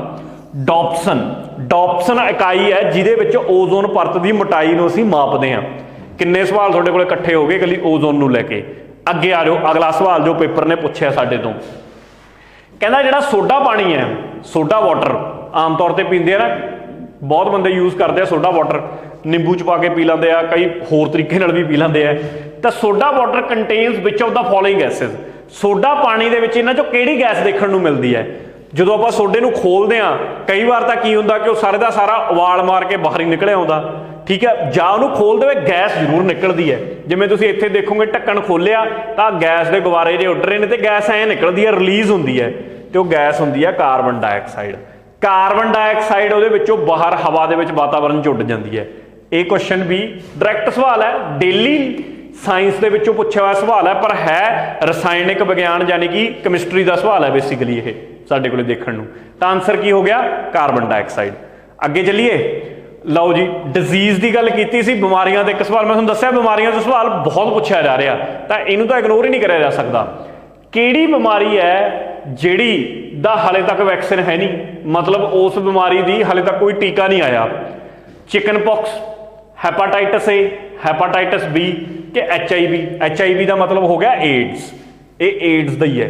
HIV ना वायरस है जिहड़ा कि एड्स नूं करदा है, एड्स बीमारी है तो उस एड्स की बीमारी नूं करन वाला वायरस है जिहड़ा उहदा नाम HIV है। इस गल नूं समझ लिओ। तो यदा आंसर भी HIV हुई है। HIV बीमारी इहो जी है कि लागी बंदा खत्म हो गई छुटदा है, तुसीं कहोगे जी दवाई दिंदे तां हैगे ने, ਇਹਦੀ पर्टिकुलर दवाई नहीं हैगी, ਉਹ ਹੋਰ ਜਿਹੜੀਆਂ ਬਿਮਾਰੀਆਂ ਦੀ ਦਵਾਈ ਹੈ ਉਹਨਾਂ ਨੂੰ ਹੀ ਇਹਨਾਂ ਦੇ ਉੱਤੇ ਟਰਾਈ ਕਰਿਆ ਜਾਂਦਾ ਤਾਂ ਕਿ 5-7 ਸਾਲ ਹੋਰ ਕੱਢ ਜਾਣ ਕਿਸੇ ਤਰੀਕੇ ਨਾਲ ਵੀ ਬੰਦੇ ਦੀ ਇਮੀਡੀਏਟ ਮੌਤ ਨਾ ਹੋ ਜੇ। ਅਦਰਵਾਈਜ਼ ਇਹਦੀ ਆਪਦੀ ਕੋਈ पर्टिकुलर कोई टीका कोई दवाई नहीं ਇਹਦੀ ਬਣੀ ਹੈਗੀ। ਤਾਂ ਆਨਸਰ ਡੀ ਹੈ। ਹੁਣ ਸਾਡੇ ਕੋਲੇ ਨਾ ਇੱਕ ਯੂਨੀਵਰਸਲ ਇਮੂਨਾਈਜੇਸ਼ਨ ਪ੍ਰੋਗਰਾਮ ਜਾਂ ਤੁਸੀਂ ਕਹਿ ਸਕਦੇ ਹੋ ਮਿਸ਼ਨ ਇੰਦਰਧਨੁਸ਼, ਮਿਸ਼ਨ ਇੰਦਰਧਨੁਸ਼ ਇਹ ਸਰਕਾਰ ਨੇ ਸ਼ੁਰੂ ਕੀਤਾ ਸੀ, ਸਾਡੀ ਭਾਰਤ ਦੀ ਸਰਕਾਰ ਨੇ। ਇੰਦਰਧਨੁਸ਼ ਕਿਹਦੇ ਬਾਰੇ ਆ ਮਿਸ਼ਨ? ਇਹ ਮਿਸ਼ਨ ਹੈਗਾ ਟੀਕਾਕਰਨ ਦਾ ਮਿਸ਼ਨ। छोटा बच्चा हुंदा ਉਹਦੇ ਦਾ ਪਹਿਲਾਂ ਤਾਂ ਜੰਮਦੇ ਦੀ 3-4 ਕੱਟ ਦਿੰਦੇ ਨੇ ਟੀਕੇ ਤਾਂ ਠੀਕ ਹੈ, ਫਿਰ ਉਹ ਮਹੀਨੇ ਦਾ ਹੁੰਦਾ, ਸ਼ਾਇਦ ਫਿਰ 6 ਮਹੀਨੇ ਦਾ ਹੁੰਦਾ, ਐਵੇਂ ਜਿਵੇਂ ਜਿਵੇਂ ਚੱਲਦਾ ਹੈ 5 ਸਾਲ ਤੱਕ ਤਾਂ ਉਹਦੇ ਟੀਕੇ ਲੱਗਦੇ ਹੀ ਰਹਿੰਦੇ ਨੇ ਕੋਈ ਨਾ ਕੋਈ। ਉਹ ਸਾਰੇ ਟੀਕੇ ਇਸੇ ਮਿਸ਼ਨ ਦੇ ਥਰੂ ਲੱਗਦੇ ਨੇ। ਪਹਿਲਾਂ ਇਸ ਮਿਸ਼ਨ ਦਾ ਨਾਮ ਹੁੰਦਾ ਸੀਗਾ UIP, ਯੂਨੀਵਰਸਲ ਇਮੂਨਾਈਜੇਸ਼ਨ ਪ੍ਰੋਗਰਾਮ ਕਹਿੰਦੇ ਸੀਗੇ, ਤੇ ਹੁਣ ਇਹਦਾ ਨਾਮ ਰੱਖਤਾ ਮਿਸ਼ਨ ਇੰਦਰਧਨੁਸ਼। ਤੇ ਇਸ ਮਿਸ਼ਨ ਦੇ ਵਿੱਚ ਅੱਜ ਦੀ ਤਰੀਕ ਦੇ ਵਿੱਚ ਕਿੰਨੇ ਤਰ੍ਹਾਂ ਦੀ ਬਿਮਾਰੀਆਂ ਵਾਸਤੇ ਟੀਕਾਕਰਨ ਕੀਤਾ ਜਾ ਰਿਹਾ? ਬੜਾ ਇੰਪੋਰਟੈਂਟ ਸਵਾਲ ਬਣ ਸਕਦਾ। 12 ਤਰ੍ਹਾਂ ਦੀਆਂ ਬਿਮਾਰੀਆਂ ਵਾਸਤੇ ਟੀਕਾਕਰਨ ਕੀਤਾ ਜਾ ਰਿਹਾ ਹੈ। 9 ਤਰ੍ਹਾਂ ਦੀਆਂ ਬਿਮਾਰੀਆਂ ਵਾਸਤੇ ਤਾਂ ਪੂਰੇ ਦੇਸ਼ ਦੇ ਵਿੱਚ ਟੀਕਾ ਲਾਇਆ ਜਾਂਦਾ ਹੈ, ਮਤਲਬ ਕੋਈ ਸੂਬਾ ਨਹੀਂ ਛੱਡਿਆ ਜਾਂਦਾ, ਕੋਈ ਜ਼ਿਲ੍ਹਾ ਨਹੀਂ ਛੱਡਿਆ ਜਾਂਦਾ, ਕੋਈ ਤਹਿਸੀਲ ਨਹੀਂ ਛੱਡੀ ਜਾਂਦੀ, ਸਾਰੇ ਕਿਤੇ ਲੱਗਦਾ ਹੈ। ਜਿਹੜੀਆਂ 3 ਤਰ੍ਹਾਂ ਦੀਆਂ ਬਿਮਾਰੀਆਂ ਨੇ ਉਹ ਸਬ ਨੈਸ਼ਨਲ ਨੇ। ਸਬ ਨੈਸ਼ਨਲ ਕਹਿਣ ਦਾ ਮਤਲਬ ਸਮਝਦੇ ਹੋ? ਸਬ ਨੈਸ਼ਨਲ ਦਾ ਮਤਲਬ ਹੈਗਾ ਉਹ ਬਿਮਾਰੀਆਂ ਜਿਹੜੀਆਂ ਇਹ ਨੇ, ਇਹ ਬਿਮਾਰੀਆਂ ਦੇ ਪੂਰੇ ਦੇਸ਼ ਦੇ ਵਿੱਚ ਨਹੀਂ ਟੀਕਾ ਲਾਇਆ ਜਾਂਦਾ। ਇਹਨਾਂ ਬਿਮਾਰੀਆਂ ਨੂੰ ਲੈ ਕੇ ਸਿਰਫ ਤੇ ਸਿਰਫ ਕੁਝ ਕੁ ਸਿਲੈਕਟਡ ਥਾਵਾਂ ਹੀ ਚੁਣੀਆਂ ਹੋਈਆਂ ਨੇ ਅਸੀਂ ਨੇ। ਉਹ ਕਿਹੜੀਆਂ ਥਾਵਾਂ ਚੁਣੀਆਂ ਹੋਈਆਂ ਨੇ? ਜਿਵੇਂ ਸਾਡੇ ਦੇਸ਼ ਦੇ ਕਈ ਹਿੱਸੇ ਇਹੋ ਜਿਹੇ ਨੇ ਜਿਹੜੇ ਹਿੱਸਿਆਂ ਦੇ ਵਿੱਚ ਕੋਈ ਇੱਕ ਤਰ੍ਹਾਂ ਦੀ ਬਿਮਾਰੀ ਬਹੁਤ ਚੱਲ ਰਹੀ ਹੈ। ਜਿਵੇਂ ਮੈਂ ਬਠਿੰਡਾ ਬੈਲਟ 'ਚ ਚਲਾ ਜਾਵਾਂ ਪੰਜਾਬ 'ਚ, ਉਹ ਇਲਾਕੇ ਦੇ ਵਿੱਚ ਇੱਕ ਰੇਲ ਚੱਲਦੀ ਆ, ਉਹਨੂੰ ਕੈਂਸਰ ਟ੍ਰੇਨ ਦੇ ਨਾਮ ਨਾਲ ਹੀ ਜਾਣਿਆ ਜਾਂਦਾ ਕਿਉਂਕਿ ਉਹ ਏਰੀਏ ਦੇ ਵਿੱਚ ਕੈਂਸਰ ਬਹੁਤ ਹੈ। ਤਾਂ ਉੱਥੇ ਕੋਈ ਕੈਂਸਰ ਨੂੰ ਲੈ ਕੇ ਸਪੈਸ਼ਲ ਸਕੀਮ ਚਲਾਈ ਜਾ ਸਕਦੀ ਹੈ। ਐਵੇਂ ਕੁਛ ਇਲਾਕਿਆਂ ਦੇ ਵਿੱਚ ਜਿਹੜੀਆਂ 3 ਬਿਮਾਰੀਆਂ ਨੇ ਇਹ ਜ਼ਿਆਦਾ ਹੋਣ ਕਰਕੇ ਉੱਥੇ ਇਹਨਾਂ ਦਾ ਟੀਕਾ ਲਾਜ਼ਮੀ ਹੈ, ਪਰ ਪੂਰੇ ਦੇਸ਼ ਦੇ ਵਿੱਚ ਇਸ ਪ੍ਰੋਗਰਾਮ ਦੇ ਵਿੱਚ ਇਸ ਟੀਕੇ ਨੂੰ ਨਹੀਂ ਐਡ ਕੀਤਾ ਹੋਇਆ। ਪਰ ਜੇ ਉੱਤਰ ਲਾਉਣਾ ਹੋਵੇ ਤਾਂ 12, ਜੇ ਤੋੜ ਕੇ ਪੁੱਛ ਲੈਣ ਤਾਂ ਤੁਸੀਂ 9 ਤੇ 3 ਦੱਸਣਾ ਹੋਊਗਾ। ਠੀਕ ਹੈ, ਹੁਣ ਨਾਮ ਯਾਦ ਕਰਨਾ ਜ਼ਰੂਰੀ ਹੈ ਬਿਮਾਰੀਆਂ ਦਾ। ਕਿਹੜੀਆਂ ਬਿਮਾਰੀਆਂ? ਸਭ ਤੋਂ ਪਹਿਲਾਂ ਹੈਗੀ ਆ ਡੈਫਥੇਰੀਆ, ਠੀਕ ਹੈ, ਜਿਹਨੂੰ ਅਸੀਂ ਡੈਫਥੇਰੀਆ ਪਰਟੂਸਿਸ ਦੇ ਨਾਮ ਨਾਲ ਜਾਣਦੇ ਹਾਂ। ਕਾਲੀ ਖੰਘ ਕਹਿ ਦਿੰਦੇ ਆ ਬੇਸਿਕਲੀ ਅਸੀਂ, ਬੜੀ ਗੰਦੀ ਜੀ ਖੰਘ ਹੁੰਦੀ ਆ ਉਹ ਵਾਲੀ। ਟੈਟਨਸ ਬਿਮਾਰੀ ਦੂਜੀ ਆ ਗਈ ਮੇਰੇ ਕੋਲੇ। ਪੋਲੀਓ ਦੀ ਬਿਮਾਰੀ ਵਾਸਤੇ ਪਹਿਲਾਂ ਪੋਲੀਓ ਦੀਆਂ ਬੂੰਦਾਂ ਹੁੰਦੀਆਂ ਸੀ, ਹੁਣ ਤਾਂ ਟੀਕਾ ਹੀ ਲੱਗਣ ਲੱਗ ਗਿਆ ਪੋਲੀਓ ਦਾ ਵੀ। ਠੀਕ ਹੈ, ਬੂੰਦਾਂ ਵੀ ਪਿਲਾਈਆਂ ਜਾਂਦੀਆਂ ਨੇ, ਦੋਨੋਂ ਚੀਜ਼ਾਂ ਹੀ ਚੱਲਦੀਆਂ ਨੇਗੀਆਂ। ਔਰਲ ਵੈਕਸੀਨ ਕਹਿ ਦਿੰਦੇ ਆਪਾਂ ਉਹਨੂੰ। ਮੀਜ਼ਲ ਜਿਹਨੂੰ ਅਸੀਂ ਖਸਰਾ ਕਹਿ ਦਿੰਦੇ ਆ, ਖਸਰੇ ਵਾਸਤੇ ਵੀ ਹੈ, ਮੀਜ਼ਲ ਵਾਸਤੇ। ਰੁਬੇਲਾ ਵਾਇਰਸ ਬੜਾ ਖਤਰਨਾਕ ਵਾਇਰਸ ਹੈ। ਰੁਬੇਲਾ ਵਾਇਰਸ ਤਾਂ ਕਹਿੰਦੇ ਪਤਾ ਵੀ ਨਹੀਂ ਲੱਗਦਾ ਤੁਹਾਡੇ ਅੰਦਰ ਰਹਿੰਦਾ ਹੋਵੇ, ਜ਼ਿਆਦਾਤਰ ਲੇਡੀਜ਼ ਨੂੰ ਇੰਪੈਕਟ ਕਰਦਾ ਤੇ ਲੇਡੀਜ਼ ਦੀ ਪ੍ਰੈਗਨੈਂਸੀ ਦੇ ਉੱਤੇ ਬਹੁਤ ਅਸਰ ਪਾਉਂਦਾ। ਬੱਚੇ ਆ ਜਿਹੜਾ ਹੁੰਦਾ ਉਹ ਬੱਚੇ ਦੇ ਹੋ ਸਕਦਾ ਮਤਲਬ ਉਹਦੇ ਤੇ ਬਹੁਤ ਤਰ੍ਹਾਂ ਦਾ ਅਸਰ ਹੋ ਜੇ, ਉਹਦੇ ਦਿਮਾਗੀ ਤੌਰ ਤੇ ਅਸਰ ਹੋ ਜੇ, ਜਾਂ ਫਿਰ ਉਹਦੇ ਵਿੱਚ ਕੁਛ ਨਾ ਕੁਛ ਕਮੀਆਂ ਰਹਿਣਗੀਆਂ ਬੱਚੇ 'ਚ, ਜਿਹਦਾ ਰੁਬੇਲਾ ਵਾਇਰਸ ਵਾਲੀ ਲੇਡੀ ਦੇ ਥਰੂ ਕੋਈ ਬੱਚਾ ਹੋਇਆਗਾ। ਤਾਂ ਇਹ ਬੜੀ ਖਤਰਨਾਕ ਬਿਮਾਰੀ ਆ ਰੁਬੇਲਾ ਵਾਇਰਸ। ਹੈਪਾਟਾਈਟਸ B, ਇਹਦਾ ਵੀ ਇਲਾਜ ਹੈ ਜੀ। ਫਿਰ ਅਗਲੀ ਮੈਂ ਗੱਲ ਕਰ ਲਵਾਂ, ਠੀਕ ਹੈ, ਫਿਰ ਸਾਡੇ ਕੋਲੇ ਮੈਨਿੰਗਟਿਸ, ਨਮੂਨੀਆ ਹੋ ਗਿਆ। ਆਹ ਤਾਂ ਪੱਕੀਆਂ ਹੀ ਨੇ ਜਿਨ੍ਹਾਂ ਦੇ ਬਾਰੇ ਜਿਹੜੀਆਂ 9 ਇੱਥੇ ਲਿਖੀਆਂ ਪਈਆਂ ਨੇ, ਜਿਨ੍ਹਾਂ ਦੀ ਪੱਕੀ ਸਾਰੇ ਕਿਤੇ ਚੱਲਦੀ ਹੈ। 3 ਕਿਹੜੀਆਂ ਨੇ ਜਿਹੜੀਆਂ ਕੁਛ ਕੁ ਪੱਧਰ ਤੇ ਹੀ ਟੀਕੇ ਲਾਏ ਜਾਂਦੇ ਨੇ? ਇੱਕ ਤਾਂ ਰੋਟਾ ਵਾਇਰਸ ਜਿਹਨੂੰ ਅਸੀਂ ਦਿਮਾਗ ਦਾ ਬੁਖਾਰ ਬੋਲਦੇ ਹਾਂ ਕਿ ਦਿਮਾਗੀ ਬੁਖਾਰ ਹੋ ਗਿਆ ਬੱਚੇ ਨੂੰ। ਇੱਕ ਨਿਊਮੋਕੋਕਲ ਨਮੂਨੀਆ, ਇਹ ਵੀ ਨਮੂਨੀਏ ਦੀ ਇੱਕ ਟਾਈਪ ਹੈ। ਇੱਕ ਜਾਪਾਨੀ ਐਨਸੀਫੈਲਿਟਿਸ ਜਿਹਦੇ ਚੋਂ ਪੈਰ ਸੁੱਜ ਜਾਂਦਾ ਪੂਰੀ ਤਰ੍ਹਾਂ, ਹਾਥੀ ਵਰਗਾ ਪੈਰ ਹੋ ਜਾਂਦਾ ਤੁਹਾਡਾ। ਠੀਕ ਹੈ, ਉਹ ਸਾਡੇ ਕੋਲ ਇਹ 3 ਬਿਮਾਰੀਆਂ ਇਹੋ ਜਿਹੀਆਂ ਨੇ ਜਿਨ੍ਹਾਂ ਦਾ ਉਪ ਰਾਸ਼ਟਰੀ ਤੌਰ ਤੇ ਹੀ ਟੀਕਾਕਰਨ ਕੀਤਾ ਜਾਂਦਾ ਹੈ। ਤਾਂ ਇਹ ਇੰਪੋਰਟੈਂਟ ਹੈ ਸਾਡੇ ਵਾਸਤੇ, ਤੁਸੀਂ ਨੋਟ ਕਰ ਸਕਦੇ ਹੋ। ਅੱਗੇ ਆ ਜਾਓ। ਹੁਣ ਫਿਜ਼ਿਕਸ ਦਾ ਇੱਕ ਸਵਾਲ ਪੁੱਛਿਆ ਗਿਆ ਸੀ, ਥੋੜੀ ਜਿਹੀ ਇਮੇਜ ਬਲਰਡ ਹੋ ਗਈ, ਧੱਕਾ ਹੋ ਗਿਆ, ਚਲੋ ਕੋਈ ਗੱਲ ਨਹੀਂ। ਰਾਈਟ ਹੈਂਡ ਥੰਬ ਰੂਲ ਹੈ ਜਿਹੜਾ, ਰਾਈਟ ਹੈਂਡ ਥੰਬ ਰੂਲ ਕਹਿੰਦਾ ਇਹ ਪੁਆਇੰਟ ਟੂਵਰਡਸ, ਇਹਦੇ ਵਿੱਚ ਜਿਹੜਾ ਥੰਬ ਹੈ, ਜਿਵੇਂ ਹੁਣ ਤੁਸੀਂ ਆਹ ਦੇਖੋ, ਆਹ ਮੇਰਾ ਅੰਗੂਠਾ ਹੈ ਜਿੱਥੇ ਮੇਰਾ ਮਾਰਕਰ ਚਲਾ ਰਿਹਾ, आ मेरियां उंगलियां ने, आ मेरियां उंगलियां ने, ठीक है। आ हत्थ दे विच मैं एक कंडक्टर फड़िया होया, कंडक्टर का मतलब हो गया संचारक, संचालक जिहदे विच दी बिजली पास कर सकती है। जिवें लोहे की रॉड मान लो, लोहे विच दी बिजली निकल सकता करंट। जे मैं ये कंडक्टर फड़ लवां, हुण तुहानूं पुछदे ने कि जदों आ फर्ज कर लो कंडक्टर है जिहदे विच दी निकलदा, आ मैं ऐ फड़ लिया, ठीक है। कहते ये एक तो उंगलियां की दिशा है मेरी जिहड़ी ऐ आ उंगलियां की दिशा, एक अंगूठे की दिशा उपर नूं अंगूठा नज़र आ रहा। इन्हें यही पूछया कि जिहड़ा सज्जे हत्थ का तुहाडा अंगूठा नियम आ, उहदे च जिहड़ा अंगूठा ये किहदे वल नूं इशारा करदा। साडे इस कंडक्टर विच दी जदों इस संचालक विच दी बिजली कड्ढी जाऊगी ना, ये जो दो चीज़ां बननगियां, एक तां इहदे विच दी बिजली निकलू, करंट निकलू, एक इहदे विच दी मैगनैटिक फील्ड निकलदा, ठीक है। मैगनैटिक फील्ड यानी कि चुंबकी खेतर हुंदा इहदा। चुंबकी खेतर जिहड़ा हुंदा उहदी दिशा तां हुंदी है साडीआं उंगलियां वल, मतलब आ दिशा जिहड़ी आ बनाई हुई है एवें, ते जिहड़ा अंगूठा उपर नूं आ इधर नूं फ्लो करदा हैगा, चलदा साडा करंट। करंट नूं असीं आई दे नाल लिखदे आ फिजिक्स दे विच, आई दा मतलब करंट, ते करंट दे जिहड़े यूनिट हुंदे ने वो अंपीयर हुंदे ने, अंपीयर, अंपीयर दे नाल असीं इस करंट नूं मापदे आ। ते एक जंतर है जिहदा नाम हुंदा एमीटर, एम मीटर, एवें लिख सकते हो एम मीटर। इस जंतर नाल असीं करंट नूं माप सकते हैं कि किसी चीज़ दे विच कितना करंट है, ठीक है। तो आ 3-4 सवाल ने करंट नूं लैके बन सकते हैं। तो ये रूल साडे कोले कंडक्टर दे विचों जिहड़ा भी साडे कोले संचालक चों करंट तुसीं पास करदे हो उहदे ते चलदा। अंगूठे वल की है करंट की दिशा, ते उंगलां किहदी दिशा दिखाउंदियां ने, तुहाडी चुंबकी खेतर की दिशा दिखाउंदियां ने। मैं उम्मीद करदा कि समझ लग गई हो। अगे आ जाओ, हुण अगला सवाल फिर फिजिक्स चों देख लो।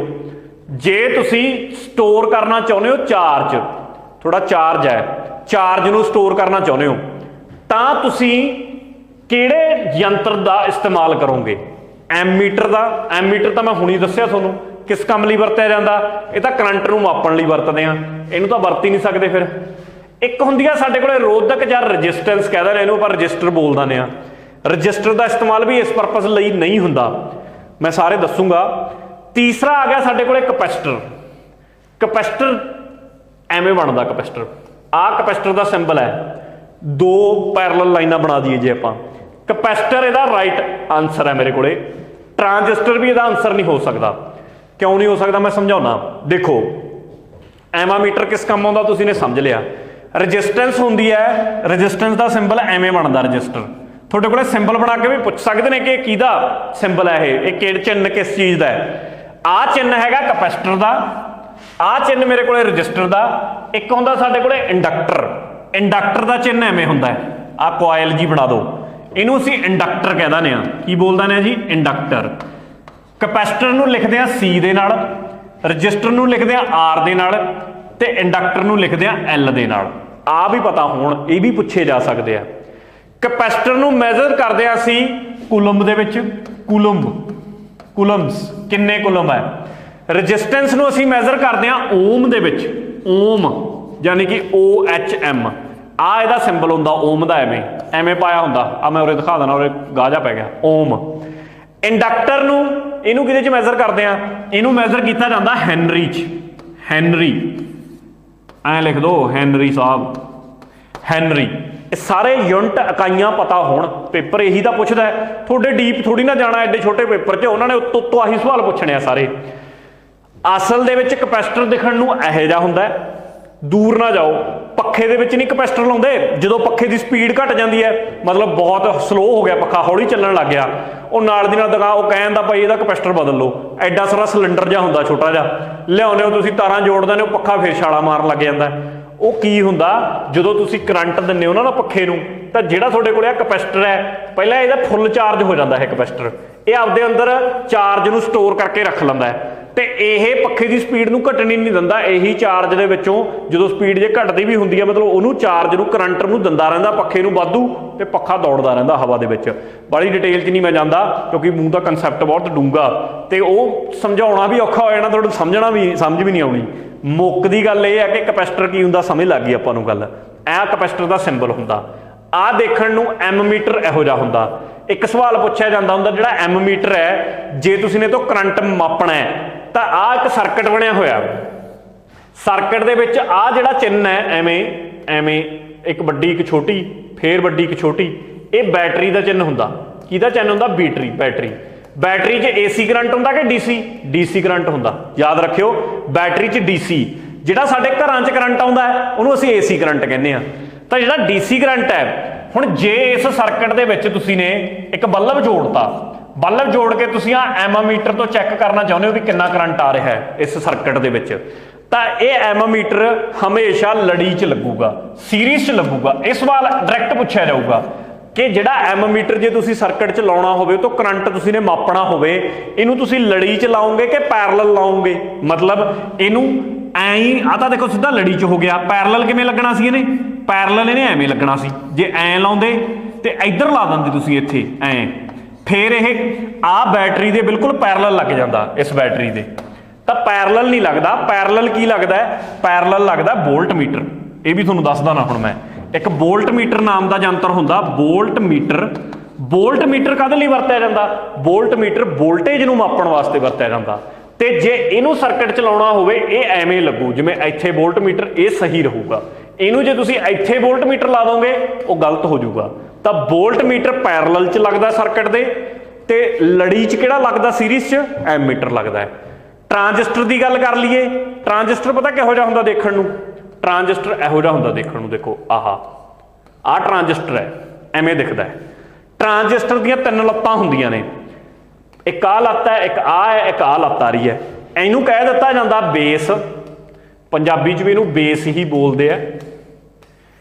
इस लत्त नूं ठीक है, एक लत्त के उत्ते इहदे ते ना ऐ तीर लग्या होऊगा, जिहड़ी लत्त ते तीर लाता उहनूं तां कहा जांदा अमीटर। की कहा जांदा? अमीटर। एक आ लत्त है, इहनूं कहा जांदा कलैक्टर। की कहा जांदा? कलैक्टर। आ तीन लत्तां दे नाम याद रख लिओ। सवाल इहदी एप्लीकेशन ते पुछिआ रहू वरतिआ कित्थे जांदा। इहनूं तुसीं जिहड़ा ट्रांजिस्टर है इहनूं एंपलीफायर वांगू भी वरत सकते हो, एंपलीफायर के तौर पर। जिवें एक एंपलीफायर की करदा, एक छोटी आवाज़ नूं वड्डा करके कढ दिंदा बाहर। इहनूं तुसीं एक स्विच वांगू भी वरत सकते हो, जिवें स्विच नहीं तुहाडे कोले कदे ऑन कर दू लाइट, बंद है तो बंद कर दू लाइट। तो एंपलीफायर की मेन एप्लीकेशन होंदी है एज आ एंपलीफायर या एज आ स्विच। एज आ स्विच भी वरत्या जा सकता, एज आ एंपलीफायर भी वरत्या जा सकता। सीधे सवाल ने जिहड़े पुछे जांदे आ paper they which.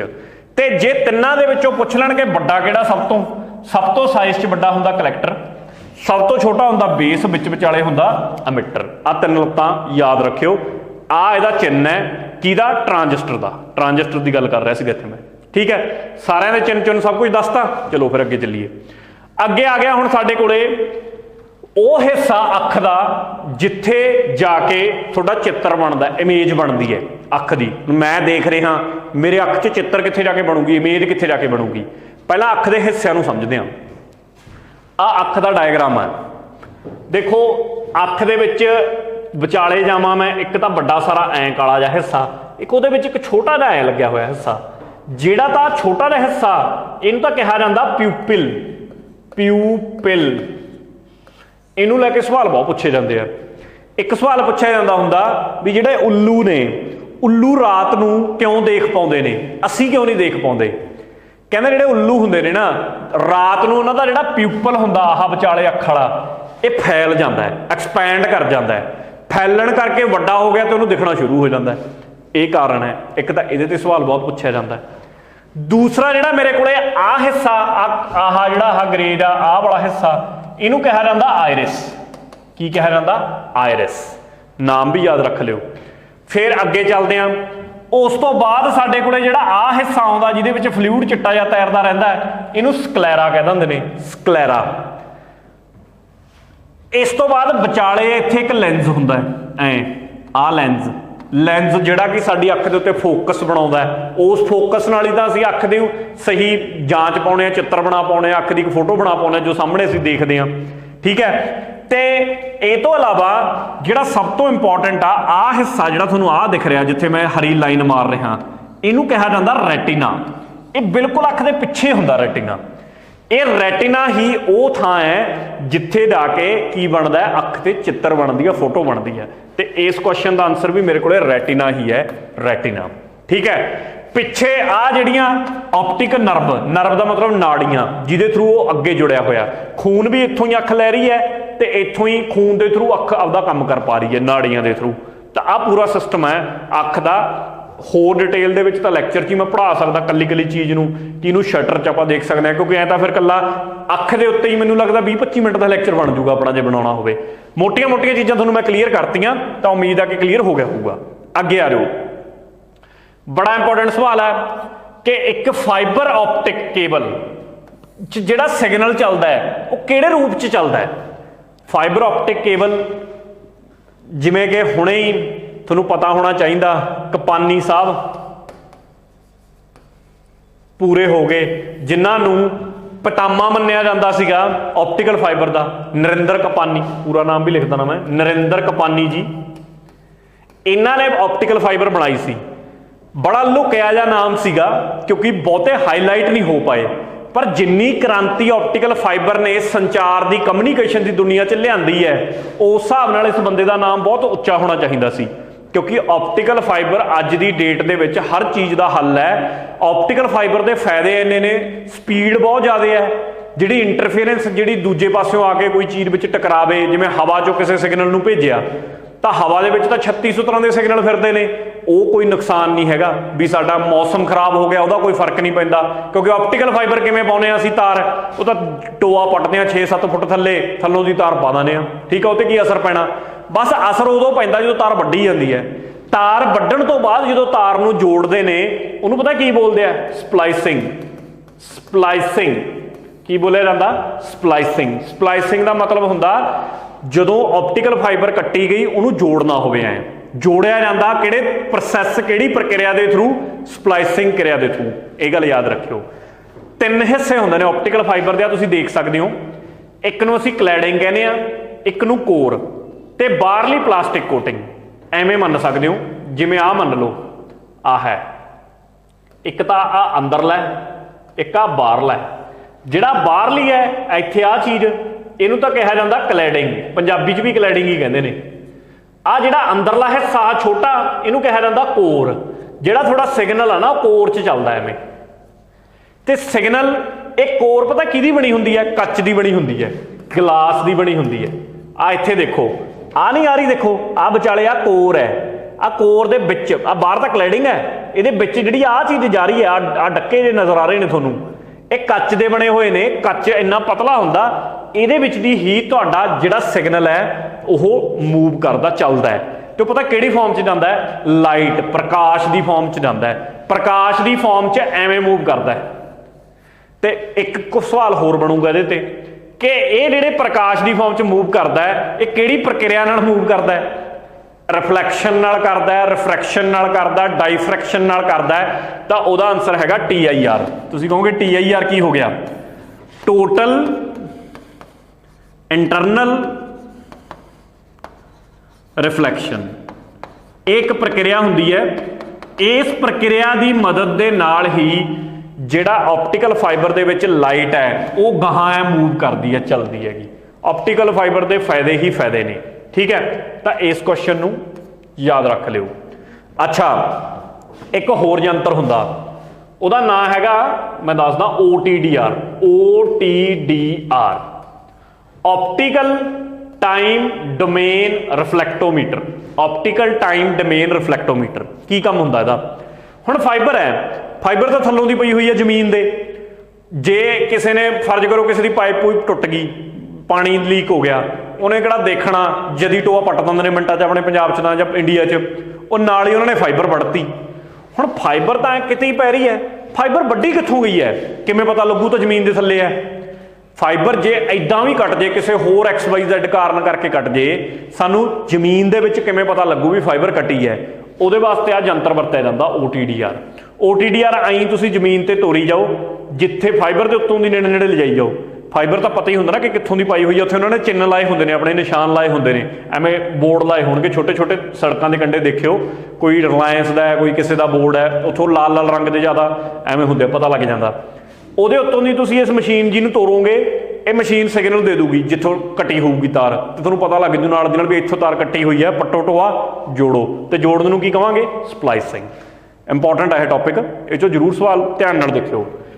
Main animals of animal kingdom that possess backbone, ਪ੍ਰਾਣੀ ਜਗਤ ਵਿੱਚ ਕਿਹੜੇ ਪ੍ਰਾਣੀ ਨੇ ਜਿਨ੍ਹਾਂ ਦੇ ਰੀੜ੍ਹ ਦੀ ਹੱਡੀ ਹੁੰਦੀ ਹੈ? ਹੁਣ ਦੇਖੋ ਵੱਖਰੇ ਵੱਖਰੇ ਉਰੇ ਲਿਖੇ ਹੋਏ ਨੇ, ਇੱਕ ਆਰਥੋਪੋਡਾ ਲਿਖੇ ਨੇ, ਇੱਕ ਪ੍ਰੋਟੋਜ਼ੋਆ ਲਿਖੇ ਨੇ, ਇੱਕ ਸਾਡੇ ਕੋਲੇ ਬ੍ਰਾਇਓਜ਼ੋਨਸ ਲਿਖੇ ਨੇ, ਤੇ ਇੱਥੇ ਰੀੜ੍ਹ ਦੀ ਹੱਡੀ ਜਿਨ੍ਹਾਂ ਨੂੰ ਅਸੀਂ ਵਰਟੀਬ੍ਰੇਟਸ ਬੋਲਦੇ ਹਾਂ।